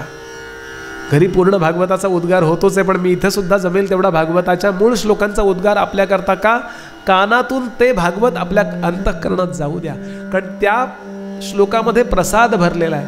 त्याच्यावरचं माझं भाष्य कितीही महत्त्वाचं आणि चांगलं करण्याचा मी प्रयत्न केला तरी व्यासांचे शब्द ते व्यासांचे शब्द, म्हणून जमेल तितके मी श्लोक सांगायचा प्रयत्न करणार आहे. गोकर्ण उवाच, गोकर्ण सांगतो, देहे स्थिमांसरुधिरे अभिमतिं त्यजत्वं जायासुतादिषु सदा ममतां विमुञ्च पश्यानिशं जगदिदं क्षणभङ्गनिष्ठं वैराग्यरागरसिको भवभक्तिनिष्ठः.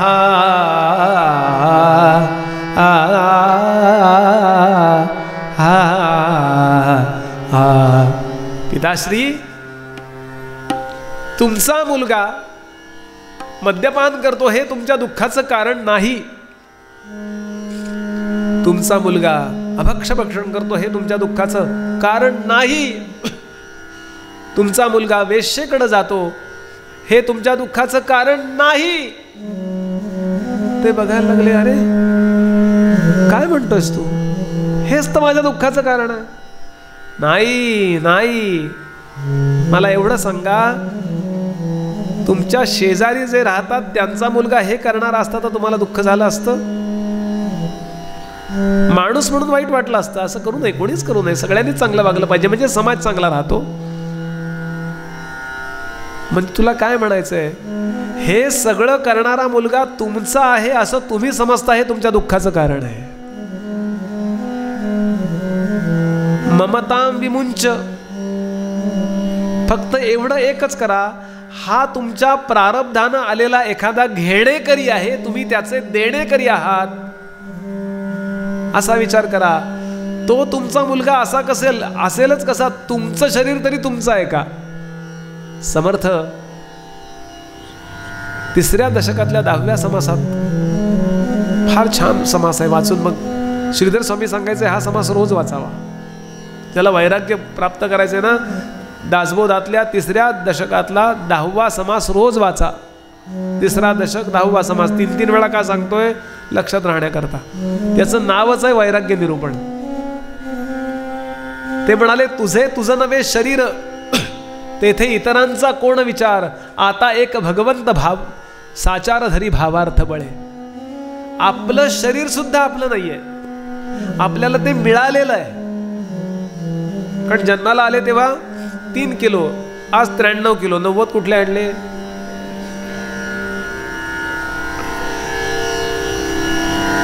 एखादं वाहन प्रवासाला मिळावं तात्पुरतं, योग्य वेळ आली की वाहनातनं उतरून निघून जायचंय, विचारणार नाहीयेत तुम्हाला कोणी. कुणी आपल्याला मिळालेलं शरीर सुद्धा आपलं नाहीये, मिळाले ते तात्पुरतं वापरायला मिळाले, म्हणून ते चांगलं ठेवायचंय. ज्या गाडीतनं आपण प्रवास करतो ती गाडी धुवायची, पुसायची, ऑइल पाणी बघायचं, ब्रेक्स व्यवस्थित आहेत ना, स्टिअरिंग व्यवस्थित आहेत ना, हे का बघायचं? मला त्यातनं प्रवास करायचा आहे म्हणून रोज व्यायाम करायचा, काय बदामाची खीर काय जे असेल ते खायचं, तब्येत चांगली का ठेवायची. मला जायचंय, कुठून कुठं जायचंय, देहबुद्धीकडून आत्मबुद्धीकडे जायचं. अरे हा विचारच नाही मी केला. करा मग विचार. एकदम हलकं वाटलं होतं ना. एवढा विचार करा की हा शेजाऱ्यांचा त्यांचा मुलगा आहे, संपला विषय. ज्या वेळेला जो उपदेश उपयुक्त असतो ना, तो मिळाला ना त्यावेळेला की तो किमती वाटायला लागतो. तहान लागल्यानंतर पाण्याची किंमत कळते, भूक लागल्यानंतर अन्नाची किंमत कळते. नाही तर अन्न अगदी किती शिजवून ठेवा, हसे गेला, भूक नाहीये, काय करणार. म्हणून जेव्हा तळमळीनं निर्माण होते वैराग्य, योग्य त्या उपदेशाची तळमळ निर्माण झाल्याशिवाय केलेला उपदेश सुद्धा फुकट जातो. अत्यंत आनंद झाला याला. आत्म तो अंतर्मुख झाला. ममताम विमुंच. तो मुलगा तसाच असू द्या, त्याच्याकरता करायचं तसंच करा, फक्त तो माझा एवढं काढून घ्या. ममता, तशी ममता तापदायक असतेच. हां, कुठली पण असो. हां, तुम्ही काय असताय मला कळत नाही, इथलं सांगतो मी. आणि गोकर्ण गावाला निघून गेला. वा,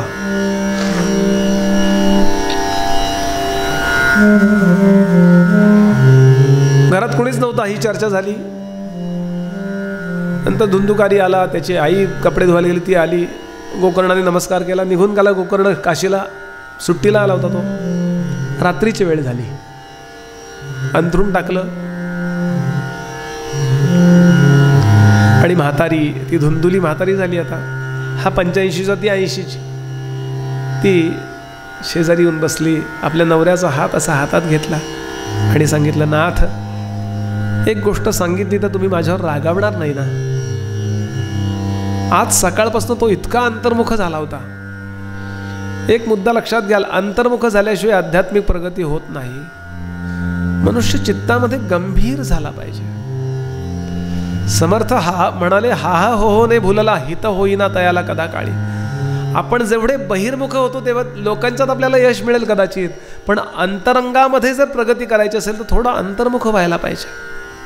मी कोण कोठील कुठे मजलागी जाणे, काहे जगात घडले मम साच येणे, याचा विचार करिता शिणलो मी वाया, सांगोनी मे ते सुखी करा मज स्वामी राया. रोज देवाला प्रार्थना करावी, देवा हे बाहेर दाखवायला नको, पण आतमध्ये एक गंभीरता. आचार्यांचा श्लोकच आहे, चित्ते ती गंभीरता. ती सांगते, नाथ, माझ्यावर रागावणार नसेल तर एक गोष्ट सांगू, सांग.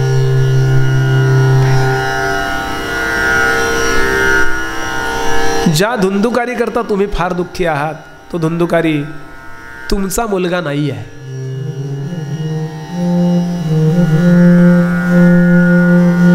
तिला म्हटलं, हे एक्साइट होतील. असं काय म्हणतेस? बर, गैरसमज करून घेऊ नका, तो माझाही मुलगा नाही आहे, तो माझ्या बहिणीचा मुलगा आहे. तुम्ही दिलेलं फळ मी गाईला घालून टाकलं, तो मुलगा आपला आहे, प्रसादाचा आहे. डोळ्यातनं घळघळ घळघळ याच्या पाणी वाहू लागलं. का? सकाळी जे गोकर्ण बोलला होता तेच ही बोलतीये. गोकर्ण वेदांत बोलला होता, ही तपशील सांगतीये. वेदांत नेहमी सिद्धांत मांडतो आणि कथा नेहमी तपशील सांगतात. ज्यांनी सिद्धांताने भागलं ना ज्याचं, त्यानं कथा ऐकायची सुद्धा गरज राहत नाही. वा, वेदांत सत्य आहे. नवारे सर्वस्य कामाय सर्वं प्रियं भवति, आत्मनस्तु कामाय सर्वं प्रियं भवति. वा वा वा. तिला वाटलं हा चिडचिड करेल, फक्त डोळ्यात पाणी आलेलं पाहिलं, मला क्षमा करा म्हणून ती रडली आणि झोपून गेली. असं वर्णन आहे की तिला आयुष्यात पहिल्यांदा सगळ्यात शांत झोप लागली, कारण तिनं आजपर्यंत दडवलेलं जे पातक होतं त्याचा उच्चार केला होता. तिला झोप लागलेली पाहिली. आणि सनत कुमार सांगतात, आत्मदेव कधीही परत न येण्याकरता कायमचा निघून गेला. कशा करता थांबायचं घरी? जिच्यावर जीवापाड प्रेम केलं तिनंच मला फसवावं. कोण माझं आहे? नकोस व्याप. आणि जंगलामध्ये जाऊन ऋषीमुनींसमोर बसून भागवताचा पाठ करून तो मुक्त झाला. कारण वैराग्य प्राप्त झालं की मोक्ष फार सोपा आहे. वैराग्य अवघड आहे मोक्षाच्या तुलनेत. बरं, पुढचं काम थोडंच राहतं. असो, आता इकडे दोघंच राहतात त्या घरात, ती आई आणि तो धुंदुकारी. वडील होते तेव्हा थोडा धाक होता. त्यांचं पवित्र जीवन, एक काही बोलले नाहीत किंवा मारलं नाही तरी सुद्धा त्यांचं पवित्र जीवन एक प्रकारे प्रभाव टाकायचं त्याच्यावर. आता आई मुलगा, आता आईला लत्ता प्रहार करतो, कानफाटात वाजवतो, हातातल्या बिलवर काढून घेतो, अंगठ्या काढून घेतो. बरं सगळे दागिने नखशिकांत आहेत तिच्याकडे, हिऱ्याचे, वैडुर्याचे, पाचू, माणकं सगळे, काही कमीच नव्हतं. आणि दे इकडे, तिला हाताला लागलो बिचारीला, जखम झाली. ती अंगठी घेतो आणि त्या वेश्येच्या उरावर नेऊन घालतो. हे घे, आजचा दिवस हीच फी. आता माझी सेवा कर. तिचं प्रेम गुणावर असणार आहे. ज्ञानोबा म्हणाले, कैसे ते पण्य वधूचे प्रेम. विकल्या जाणाऱ्या स्त्रीचं वा पुरुषाचं एकमेकांच्या सवंगड्यांवर प्रेम असतं काय, त्यांचं पैशावर प्रेम असतं. हे डेट येतं ना हल्ली. विचार करून ठेवावा, यांचं खरं प्रेम आहे काय, हे आदर्श आहेत काय आमचे. या बातम्या का दिल्या जातात, सावध व्हायचंय. एक दिवस आपल्या आईच्या गळ्यातल्या मंगळसूत्राला हात घातला, 36 तोळे, असं जड, जडच्या जड. पूर्वी मंगळसूत्र पण अशी ओझं झालं पाहिजे त्याचं, इतकं मोठं मंगळसूत्र तोडलं. म्हटली, अरे तेवढं तर राहू दे ना नवऱ्याकरता, काय करायचंय थेरडे, मेला पण असेल तुझा नवरा. किती वाईट, त्या वाईटपणाच्या सगळ्या सीमा ओलांडल्या होत्या त्यांनी. वाईट वाटलं हिला. धावत धावत गेली आणि गावातल्या एका विहिरीत आत्महत्या करून टाकली. याला आनंद झाला, गेली कटकट म्हणला. ते अवधूतही अग्नी द्यायला पण आला नाही. गावातल्या लोकांनी वाट पाहून शेवटी अग्नी देऊन टाकला. आता हा त्या मोठ्या चौसोपी वाड्यामध्ये एकटा राहायला लागला.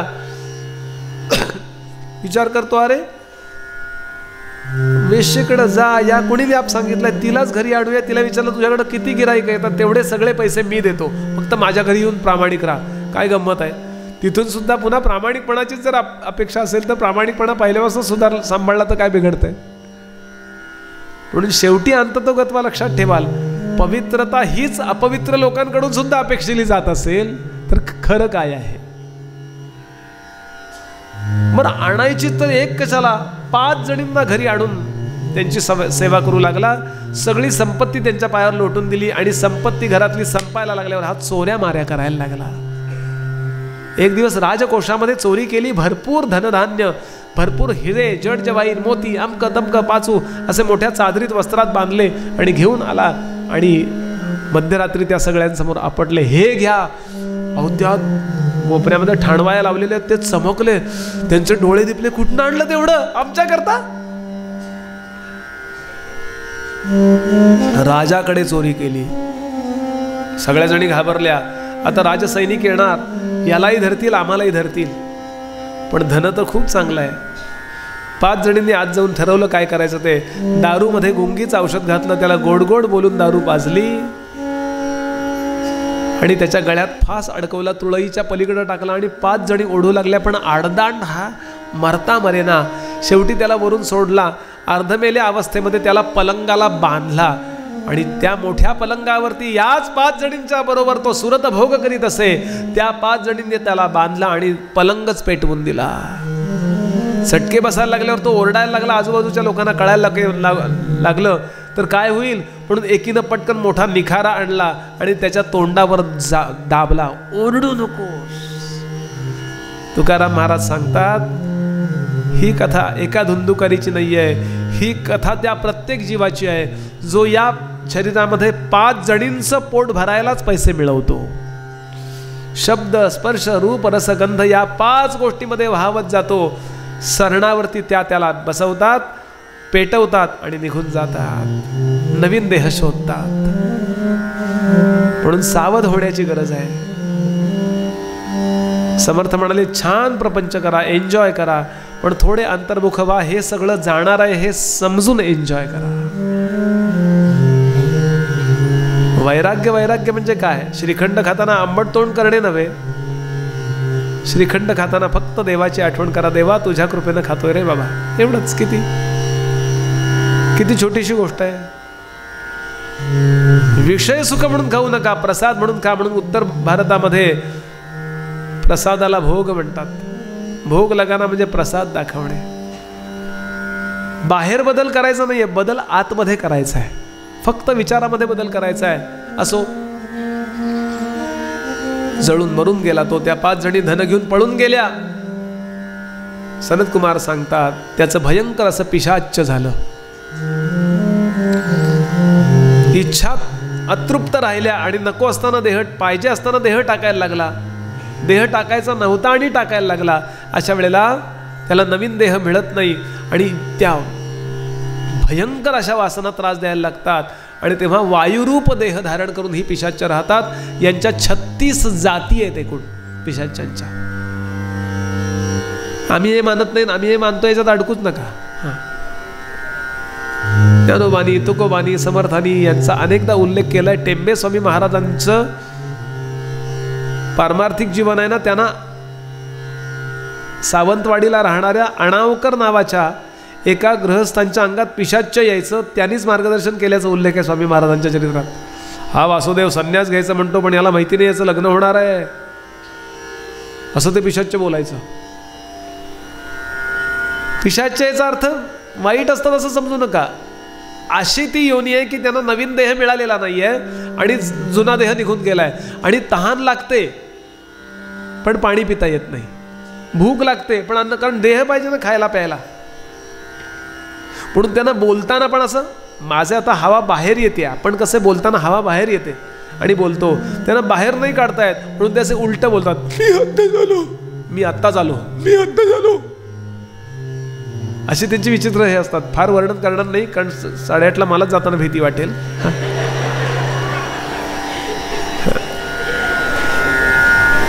पण लक्षात ठेवायला, ही पिशाच्य वाईट बीट असं काही नसतं. ज्या जगात चांगलंही काही नाही, वाईटही काही नाही.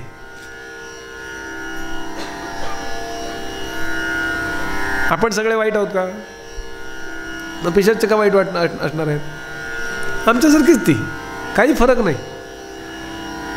भगवान शंकरांचे ते सगळे पार्षद आहेत.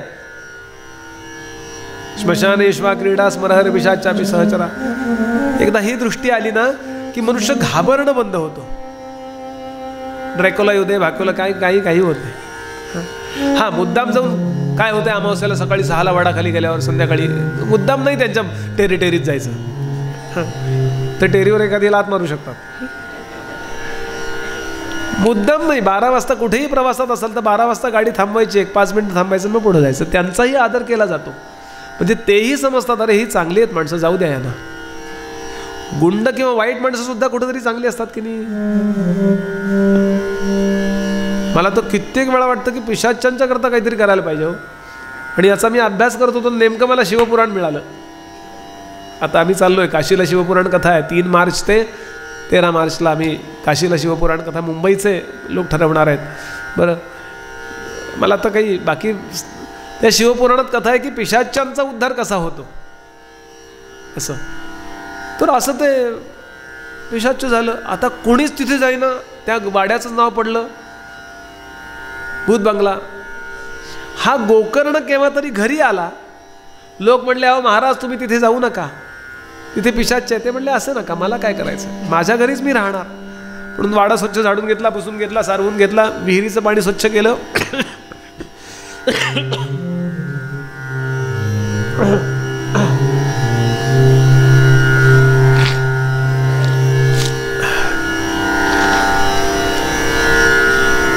आणि मध्यरात्री असा झोपलेला होता आणि हे पिशाच्य उभं राहिलं. उदबत्तीचा धूर, त्याच्यात जर प्रकाश कोंडला आणि त्याला आकार दिला तर कसं दिसेल, अशी साधारण पिशाच्यांची तेजस स्वरूपातली दर्शनं असतात. त्यांना काही वजन नसतं, त्यामुळे पायाची गरज नसते. आपल्याला कसं वजन आहे म्हणून पाय लागतात आपल्याला असे चालायला. त्यांचे देह वायुरूप आहेत म्हणून ते असं असतं बघा, हे की नाही. पिशाच्य उभं राहिलं, हे हो हू, हे उठून बसले.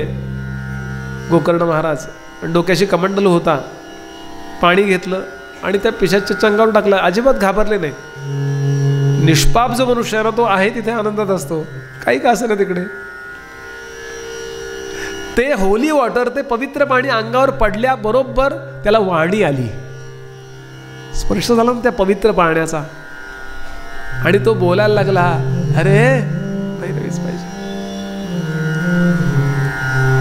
मी तुझा थोरला भाऊ धुंदुकारी, तू संध्या करत असायचा, तू पवित्रपणा जोपासायचास, मला ते आदर वाटायचा, पण मला ते करावंसं वाटलं नाही, माझ्या उद्धाराकरता काहीतरी कर रे. यांनी सांगितलं, शेकडो श्राद्ध केली मी तुझ्याकरता, या गयेवरती जाऊन तिथे मी तुझ्याकरता श्राद्ध केलं. तो म्हटला, माझ्याकरता शेकडो श्राद्ध करून सुद्धा मी उद्धारणार नाही, इतकं मी पापी आहे. ठीक आहे, आता तू स्वस्थानी जा, मी पाहतो काय करायचं ते. आणि म्हणून त्यांनी सकाळच्या वेळेला विद्वान लोकांची एक सभा बोलवली. त्यांना विचारलं, काय करू? ते म्हणले, महाराज, आमच्यात सगळ्यात विद्वान तुम्ही आहात, तुम्ही आम्हाला मार्गदर्शन करायचं, तुम्हीच आम्हाला विचारताय म्हणून सांगतो, तुम्ही ज्याची रोज उपासना करता ती उपासना करून त्याला विचारा. आपल्याकडे 5 उपासना आहेत, 5: गणेश, देवी, ब्रह्मा, विष्णू, सूर्य आणि महेश, एवढ्या 5. आपण कुठली उपासना करा या 5 पैकी, म्हणून पंचायतन म्हणतात. त्यातली जी उपासना आपण रोज करतो तो देव आपला ऋणी होत असतो, लक्षात ठेवा. ऋणी देव हा भक्तिभावे जयाचा, जगी धन्य तो दास सर्वोत्तमाचा. म्हणून नियमाने काही गोष्टी करा, मध्ये मध्ये नैमित्तिक काही गोष्टी करा, पण नियमाने करा. करणारे आहातच आपण, पण करत नसेल एखादा, किंवा अजून पक्केपणा येण्याकरता मी हे बोलतोय, नियमाने.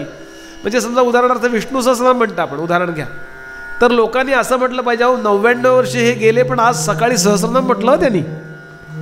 लोकांनी म्हणावं म्हणून म्हणा नाही म्हणत आहे मी, एक रेप्युटेशन बद्दल सांगतोय, आपल्याबद्दल असं म्हटलं जावं. समजा आपण देवीचं काही करता तर रोज करा, म्हणजे किती करा, मरायच्या दिवशी सुद्धा मी म्हटलं पाहिजे ते.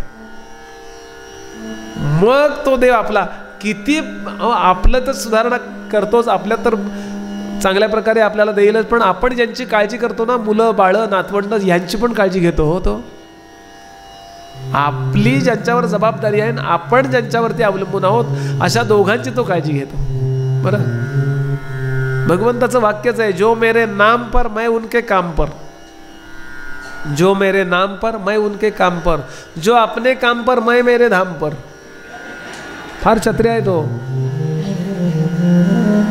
भोळा आहे, साधा आहे वगैरे, ते वेगळं, पण तो पक्काही तेवढाच आहे. जरी भाव असला माईक तरी देव होय महाठक, नवलतच तयाचे कौतुक जैशाचा तैसा, जैसा भाव प्रतिबिंबला तयाचाची देव झाला. बरं, आणि म्हणून सूर्यात तो सौर होता, सूर्याचा उपासक होता. दुसऱ्या दिवशी सकाळी त्यानं सूर्यनारायणाला प्रार्थना केली, 3 दिवसाचं अनुष्ठान केलं असं वर्णन आहे. आणि सूर्यनारायणाने निरोप पाठवून दिला. एकमेव ग्रंथ आहे या जगामध्ये जो याही परिस्थितीत उद्धार करू शकतो, तो म्हणजे श्रीमद भागवत. भागवताने काय होत नाही, पाप्याचा उद्धारही होतो, पुण्यवंताचा उद्धार होतो. धंद्यात बरकत होत नसेल, धंद्यात, तर भागवत करावं असं वर्णन आहे. खोपोलीला आमच्या गगनगिरी महाराजांचा मुक्काम होता, आणि धीरूभाई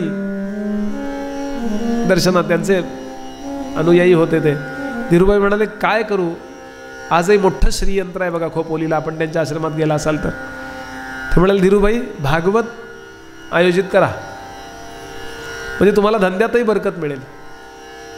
त्या वर्षीपासून दरवर्षी ते भागवताचं आयोजन करतात. बरं, म्हणजे आत्ता मुकेशने हे सगळे समोर ऐकायला बसतात. मला हे रमेशभाईंनी सांगितलं, त्यांच्यासमोर मी कीर्तन केलं काही वर्षापूर्वी. ते म्हणले, मला मराठीत कीर्तन ऐकायचं आहे. रमेशभाई ओझा, आदरणीय रमेशभाई ओझा, आपण त्यांचं भागवत ऐकलं असेल तर त्यांच्या PAचा फोन आला की, बुवा आमच्या यानं मराठीतलं कीर्तन ऐकायचं आहे आमच्या गुरुजींना, कारण त्यांचं मराठी शिक्षण झालं चेंबूरला, आता ते तिकडे असतात गुजरातमध्ये. तर मराठी कीर्तन ऐकवाल का? म्हटलं ऐकवेन, पण माझी बिदागी परवडेल का त्यांना? ते म्हणले, बुवा काय बिदागी, पूर्ण कीर्तन ते समोर बसून ऐकणार आहेत का? म्हटलं, त्यांच्या समोरच कीर्तन करायचं आहे. मला म्हटलं, पैशाची बिदागी नाही, मला भागवत समजावं असा आशीर्वाद द्या, कारण ते डोंगरेजी महाराजांचे शिष्य आहेत. हो, पूज्य डोंगरेजी महाराजांचा सहवास ज्यांना मिळाला ते काय. आणि त्यांचं 5 तास भागवत झाल्यावर रात्री 10:30ला 11ला माझं कीर्तन सुरू केलं त्यांनी. आणि लॉनवर कीर्तन होतं असं गवतावर, आणि ते असे बंगईवर बसले होते झोपाळ्यावर, आणि मला दमले होते खूप.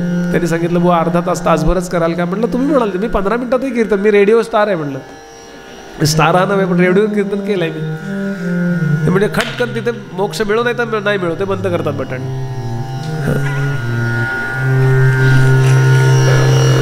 पण कीर्तन सुरू झालं, दीन हा शब्द मी सोडवायचा प्रयत्न केला, दीन. आणि 1.5-2 तास कीर्तन झालं, पूर्ण कीर्तनभर बसले. बुवा चालू द्या बिनधास्त, खूप दिवसांनी मराठी ऐकतोय म्हणले. तर त्यांनी मला नंतर सांगितलं की दरवर्षी भागवताचं आयोजन. काय सांगायचं कारण आहे मला, मी कोण आहे म्हणून काहीही कमी असेल म्हणून महाराज सांगायचे भागवत करा. ब्रह्मानंद महाराजांना भागवत करायला लावायचे आणि महाराज समोर बसून ऐकायचे. पिशाच्यापासून संन्याशापर्यंत सगळ्यांचा उद्धार करण्याचा मोठाच्या मोठा आवाका भागवताचा. आमच्या जमखिंडीला नारायण शास्त्री म्हणून एक भागवतकार होऊन गेले. मला त्यांनी समोर बसून काही गोष्टी समजावून सांगितल्यात. ते म्हणले बुवा खरं सांगू का, भागवत ते भागवत काही शब्दात बदल नाही केला, फक्त इकडचा अनुस्वार तिकडं. भागवत ज्ञानाची भूक भागवतं, कर्माची भूक भागवतं, भक्तीची भूक भागवतं, पोटाची भूक भागवतं. तुम्ही भागवताच्या नादाला एकदा लागलात की तुमच्या जीवनात काही कमीच पडत नाही आणि सगळी अशी द्वारं खुली व्हायला लागतात, लकची म्हणता सुदैवाची. असं भागवताचं आयोजन झालं. गोकर्णाने ते भागवत तिथे केलं. आता गर्दी खूप झाली, आधी सारवून घेतलं, केळीचे खांब लावले, अमकं तमकं मोठी व्यवस्था केली त्यांनी. पण ते पिशाच्यालाच बसायला जागा नाही हो. बरं कोण म्हणणार आहे तुमची मी खुर्ची धरून ठेवतो, तुम्ही या.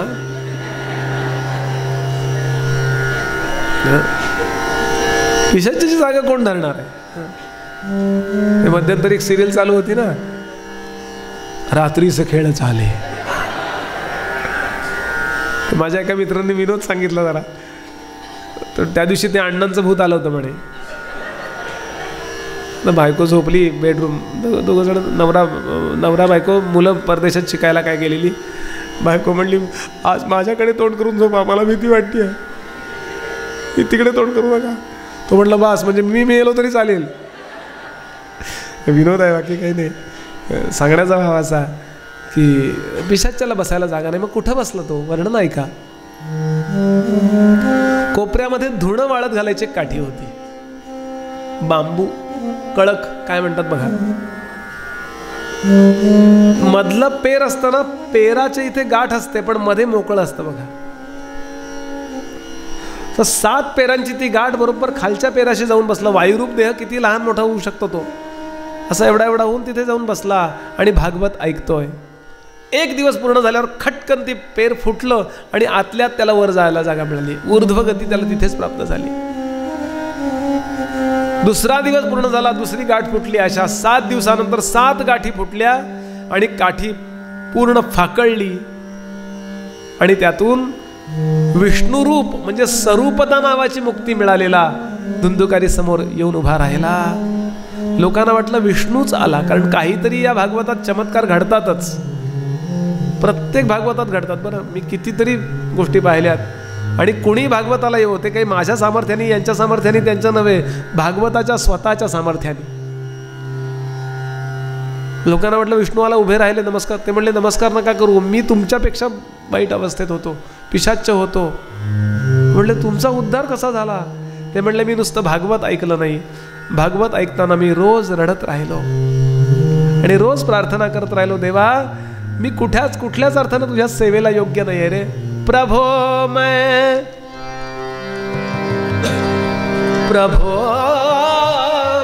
एक 10 मिनिटात थांबायचंय.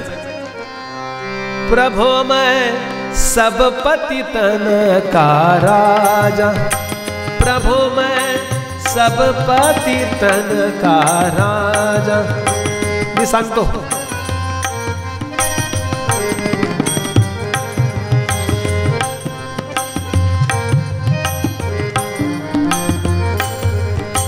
श्रोते हो, मर्माची गोष्ट लक्षात ठेवाल.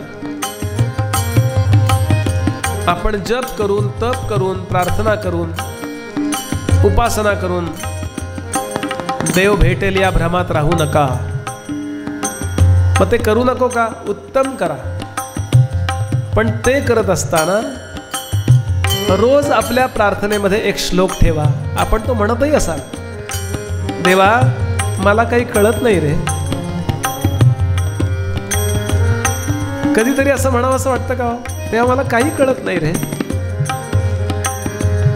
आपल्याला सगळं कळत नाही हे कळतं, पण आपल्याला असं वाटतं की मला थोडं कळतं. होय की नाही? बघा, गोंदवलेकर महाराज सांगायचे, लोक म्हणतात पाठीला औषध लावा, पाठ माझी दुखती आहे, पण इतके कपडे घालून येतात म्हणाले अंगावर, बनियन, त्याच्यावर शर्ट, त्याच्यावर स्वेटर, त्याच्यावर शाल, एवढे सगळे कपडे बाजूला करून पाठीला औषध कधी लावणार म्हणाले. कळलं का अर्थ? मी काहीतरी आहे अशा विचारानं जेव्हा देवाकडे आपण जातो ना,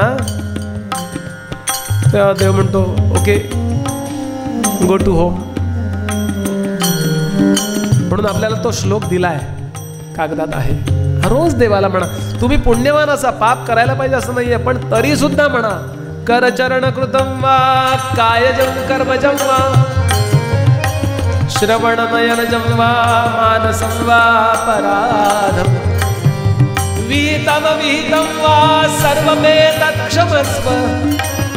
जय जय करुणाब्धे श्री महादेव शंभो. देवा माझ्याकडनं काय चुकलं असेल तर क्षमा कर रे. हे कोणाचा अभंग आहे माहितीये का? सूरदासांचा अभंग आहे, जे कधी चुकलेच नाहीत. आंधळे होते सूरदास, आंधळ्याला सूरदास म्हणायची पद्धत आहे. इतकं गोड पद म्हणायचे की गोपाल कृष्ण असे प्रगट होऊन ऐकायचे. हो, असे ऐकायचे. आपण तो फोटो पाहिला असेल, सूरदास एकतारीवर भजन म्हणतायत असे, आणि तो बाळकृष्ण ऐकतोय. आता हे सूरदास चालायला लागले की वाटेमध्ये खड्डा जर आला तर गोपालकृष्ण प्रगट व्हायचे, त्यांचा हात धरायचे आणि खड्ड्याच्या पलीकडे त्यांना नेऊन सोडून द्यायचे. पुन्हा हात सोडायचे, पुन्हा गुप्त व्हायचे, पुन्हा खड्डा आला, पुन्हा प्रगट व्हायचे गोपालकृष्ण, हात धरायचे. ही कथा मी जेव्हा पहिल्यांदा ऐकली तर माझ्या मनात आलं, पुण्यात आले असते सूरदास तर कृष्ण कधीच अप्रगट झाले नसते. इतके खड्डे.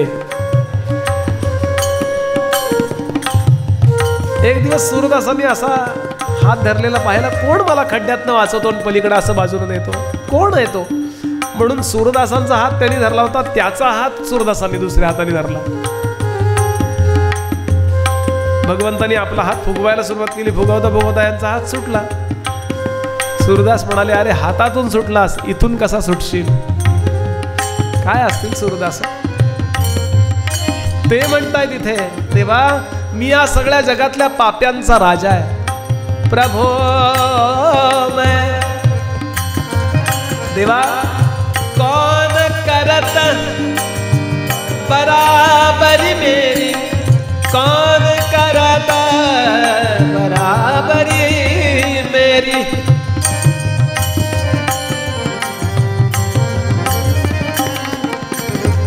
कौन करत बराबरी मेरी.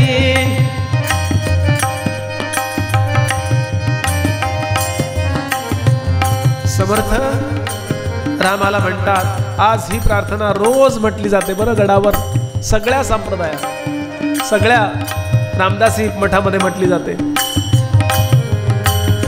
अनाथ मी हीन दीन दरिद्री भजन नेणे काही. रामा तुझ विण मज या जगी पाहता कोणीच नाही.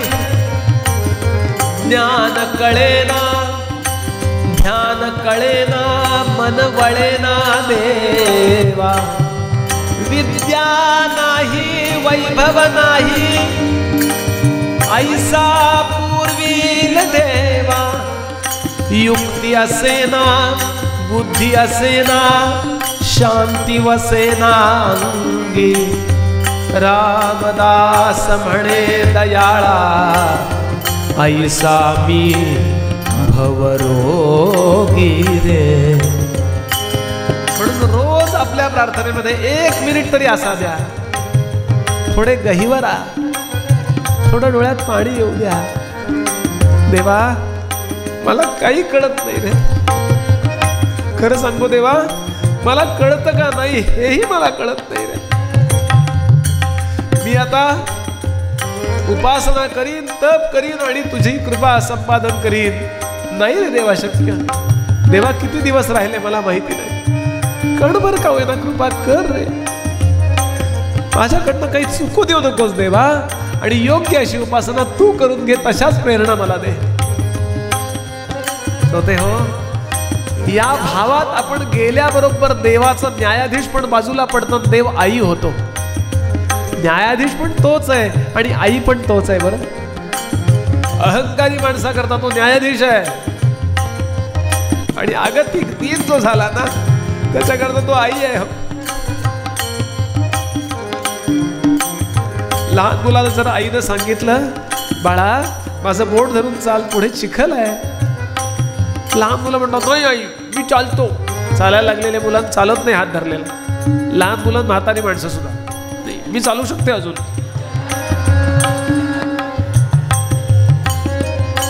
नका असं करू. का? मुलाला बरं वाटावं म्हणून त्याला हात द्या. आपण चालू शकत असू तरी सुद्धा, कारण या वयात हाड मोडलं ना तर त्याच्यापेक्षा आपल्याला त्रास होतो. अहंकार बाजूला टाकावा हो. लहान मुलांना हात सोडला, इतक्यात मैत्रिणीनं हाक मारली, मुलाकडे दुर्लक्ष झालं. काय काय काय इतक्यात हे पोरग चिखलात धडपडलं, पडलं खाली, करून रडायला लागलं. अशी कुठली आई आहे का जगात हो की जी असं म्हणते, बाळा तुला मी सांगत होते, माझं ऐकलं नाहीस, आता तू माझ्याकरता मेलास, दुसरा होईल तेव्हा त्याच्यावर प्रेम करीन मी, तू माझा मुलगा नाहीस. असं कधी आई म्हणेल का हो? तसे आपण जरी घसरलो, धडपडलो, वाईट वागलो, पापी झालो, तरी सुद्धा आई म्हणून हाक मारून रडायला लागल्याबरोबर ती न्यायाधीशपणा सोडते आणि आई होते. ती तसंच चिखलासकट आपल्याला जवळ नाही घेणार, ती स्वच्छ करते आपल्याला. तसं आपल्याला निष्पाप करण्याकरता ती आपल्याला उपासना सांगेल, भगवंत माऊली जप करायला लावेल, एखादं तप करायला लावेल, आणि मग पवित्र करून मग आपला उद्धार करेल. पण रोज प्रार्थना करावी, प्रभो मैं सब पतितन का, सब पतितन का, सब पतितन का राजा.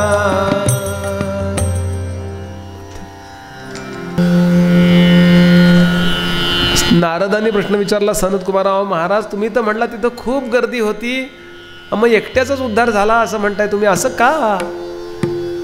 ते म्हणाले त्याचं कारण बाकीचे फिजिकली प्रेझेंट होते, मेंटली ॲबसेंट होते. ते विचार करत होते 8ला बंद करणार आहेत, 8:15 होत आले तरी अजून का बंद झालेलं नाही आहे.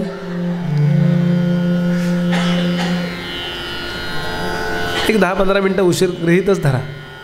थोडं घरच्यांना सांगूनच या, तुम्ही आता आम्हाला विश्राम म्हणा 4 तास. हे आता तुम्हाला जमलं तर तुम्ही पण या म्हणा.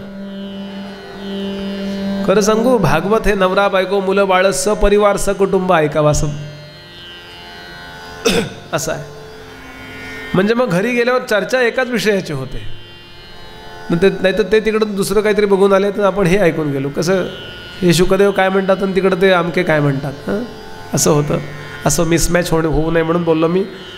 यानंतर अध्याय येतो भागवत कसं करावं. माझे गुरुजी सांगायचे, जीवनात हिंदूंनी 5 गोष्टी केल्याशिवाय मरू नये. जीवनात केव्हा तरी ते करावं. काय 5 गोष्टी? आयुष्यात एकदा खरी गाय दान द्या, सवत्स देणून. गोप्रदान ज्यांनी केलं ना त्याला वैतरणी नावाच्या नरकात जावं लागत नाही. म्हणजे त्या गायीचं पुण्य आपल्याला इकडून पलीकडे नेऊन पोहोचवतं, नरकात जावं लागत नाही. फक्त ती गाय कुठे द्यायची काय ते व्यवस्थित शहानिशा करा, नाही तर त्यांनी कसायला विकली तर पाप आपल्याला. तेवढं फक्त बघावं. आयुष्यात एकदा सवत्स चांगली गाय व्यवस्थित, उगाच ₹1.25 रुपयाची गाय 4 आण्याचं वासरू नव्हे, ज्यांना शक्य आहे त्यांनी, पॉसिबल आहे त्यांनी एकदा गाय दान द्यावी. अनेकदा दिली तर फार उत्तम. एकदा केव्हा तरी समंत्र गंगा स्नान करावं. नुसतं गंगेत बुडी नाही मारायची, ब्राह्मणाच्या मंत्राला फार महत्त्व आहे, लक्षात घ्या. तुम्ही स्वतः केलेलं कर्म आणि ब्राह्मणांना बरोबर घेऊन केलेलं कर्म कितीतरी पटीनं त्याचे पोटेन्सी वाढते. म्हणून वर्णन असं आहे, रामाश्रमामध्ये गेल्यानंतर जे पुण्याह वाचन केलं आणि वास्तुशांत केली तेव्हा ऋषींना बोलवलं. सगळे मंत्र रामानं येत होते, साक्षी म्हणून बोलवलं असं वर्णन आहे. म्हणून समंत्रक गंगा स्नान करावं. एकदा केव्हा तरी काशी ते रामेश्वर आणि रामेश्वर काशी यात्रा करावी. आयुष्यात एकदा तरी सद्गुरू करावा व्यवस्थित प्रॉपर. आणि आम्ही त्यांना गुरु मानतो, पण त्यांनी तुम्हाला शिष्य मानलंय का? मानायचं ते असतं जे नसतं. म्हणून समर्थ म्हणाले, या कारणे ज्ञाता पाहावा त्याचा अनुग्रह घ्यावा. माणसावर नसेल श्रद्धा, कारण श्रद्धा नावाची गोष्ट सध्या फार पुअर झाली आहे, वीक आहे. श्रद्धा बसायला आयुष्य जातं, मिटायला 1 मिनिट पुरतो. मग अनुग्रह घ्यायचा असेल तर जा गोंदवल्याला, महाराजांच्या समाधीतनं घ्या, गजानन महाराजांच्या समाधीतनं घ्या, स्वामी समर्थांची तिथं आहे ना वटवृक्ष, तिथे घ्या. आपल्याला पाहिजे ते नाम घेऊन जायचं, तिथे ठेवायचं, माळ ठेवायची, त्याला दक्षिणामूर्ती विधान म्हणतात, तिथून घ्या. पण गुरु करा. सद्गुरू केलात की तुम्ही व्यवस्थित तिकीट रिझर्वेशन काढून आता बसलाय गाडीत, असं त्याचा अर्थ आहे परमार्थाच्या. आणि 5वी गोष्ट, एकदा तरी भागवत आयोजित करावं. आयोजन शक्य नसेल तर ऐकायला जावं. त्यामध्ये भागवताची संहिता वाचणं महत्त्वाचं आहे, त्यात देवता पूजन महत्त्वाचं आहे, त्यात यज्ञ महत्त्वाचा आहे, त्यात अन्नदान महत्त्वाचं आहे. आणि जी पोथी आपण ऐकतोय त्याचा अर्थ कळणं महत्त्वाचं आहे. ज्ञानोबा म्हणाले, अर्थेविण पोथी वाचू नये. काय ते कळलं पाहिजे ना. म्हणून या सगळ्याला न्याय द्यावा. नाही आम्हाला नुसते प्रवचन ऐकायचे का नाही संहिता. म्हणून मी ज्यांना आपलं मानतो त्यांना मी आग्रह करतो की तुम्ही ही गोष्ट करा, संहिता वाचून घ्या, कारण पुन्हा पुन्हा होणाऱ्या गोष्टी नाही आहेत ह्या. यात माझा वैयक्तिक काही स्वार्थ नसतो बरं गंगाधर दादा. माझं काय, मला गोळाभर भात 2 पोळ्या पुरेत, बाकी काही नको मला. पण तुम्ही हे करा ते करा ते करा म्हणताना काय तुम्हाला खर्चात पाडायचं आहे का? पण तो खर्चात पाडून मला काय मिळणार आहे? मला एक गोष्ट मिळणार आहे, भगवंत जेव्हा माझा हिशोब करेल तेव्हा तो हा विचार करेल की यानं आपलं कर्म करीत असताना कुठेही यजमानांना मिसगाईड केलं नाही. बरं एवढं निश्चितच नोंद घेईल ना तो त्याची. शक्यतो माझ्याकडून मी काही कळत तरी पाप होऊ देत नाही असं मला वाटतंय. त्यातून काय असेल त्याला माहिती भगवंताला. कारण कितीही तुम्ही बरोबर वागलात तरी त्यात कुठे मिस्टेक राहील हे आपल्यालाही कळत नसतं. बोलण्याचा भाव असा. यामध्ये गणेश पूजन करावं, अमुक करावं, मोठी यादी दिली आहे. वक्ता कसा असावा याची यादी दिली आहे, श्रोता कसा असावा याची यादी दिली आहे. आणि असं सांगत सांगत ते सांगतात की अशा भागवताचा उद्गार मी उद्यापासून करणार आहे तुमच्यासमोर. उग्रश्रवा ऋषी म्हणाले, शौनक म्हणाले किती वाजता? ते म्हणले बरोबर संध्याकाळी 4 वाजता. मग 4 वाजता बदल्यानंतर किती वाजता? म्हणले 8:30 तरी होतील आरतीला.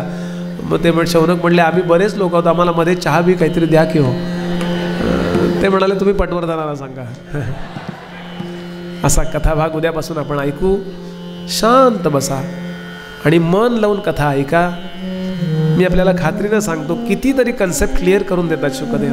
बरं कितीतरी बाबतीत आपण खूप पक्के होतो, कितीतरी डोक्यावरची ओझी फेकून दिली जातात.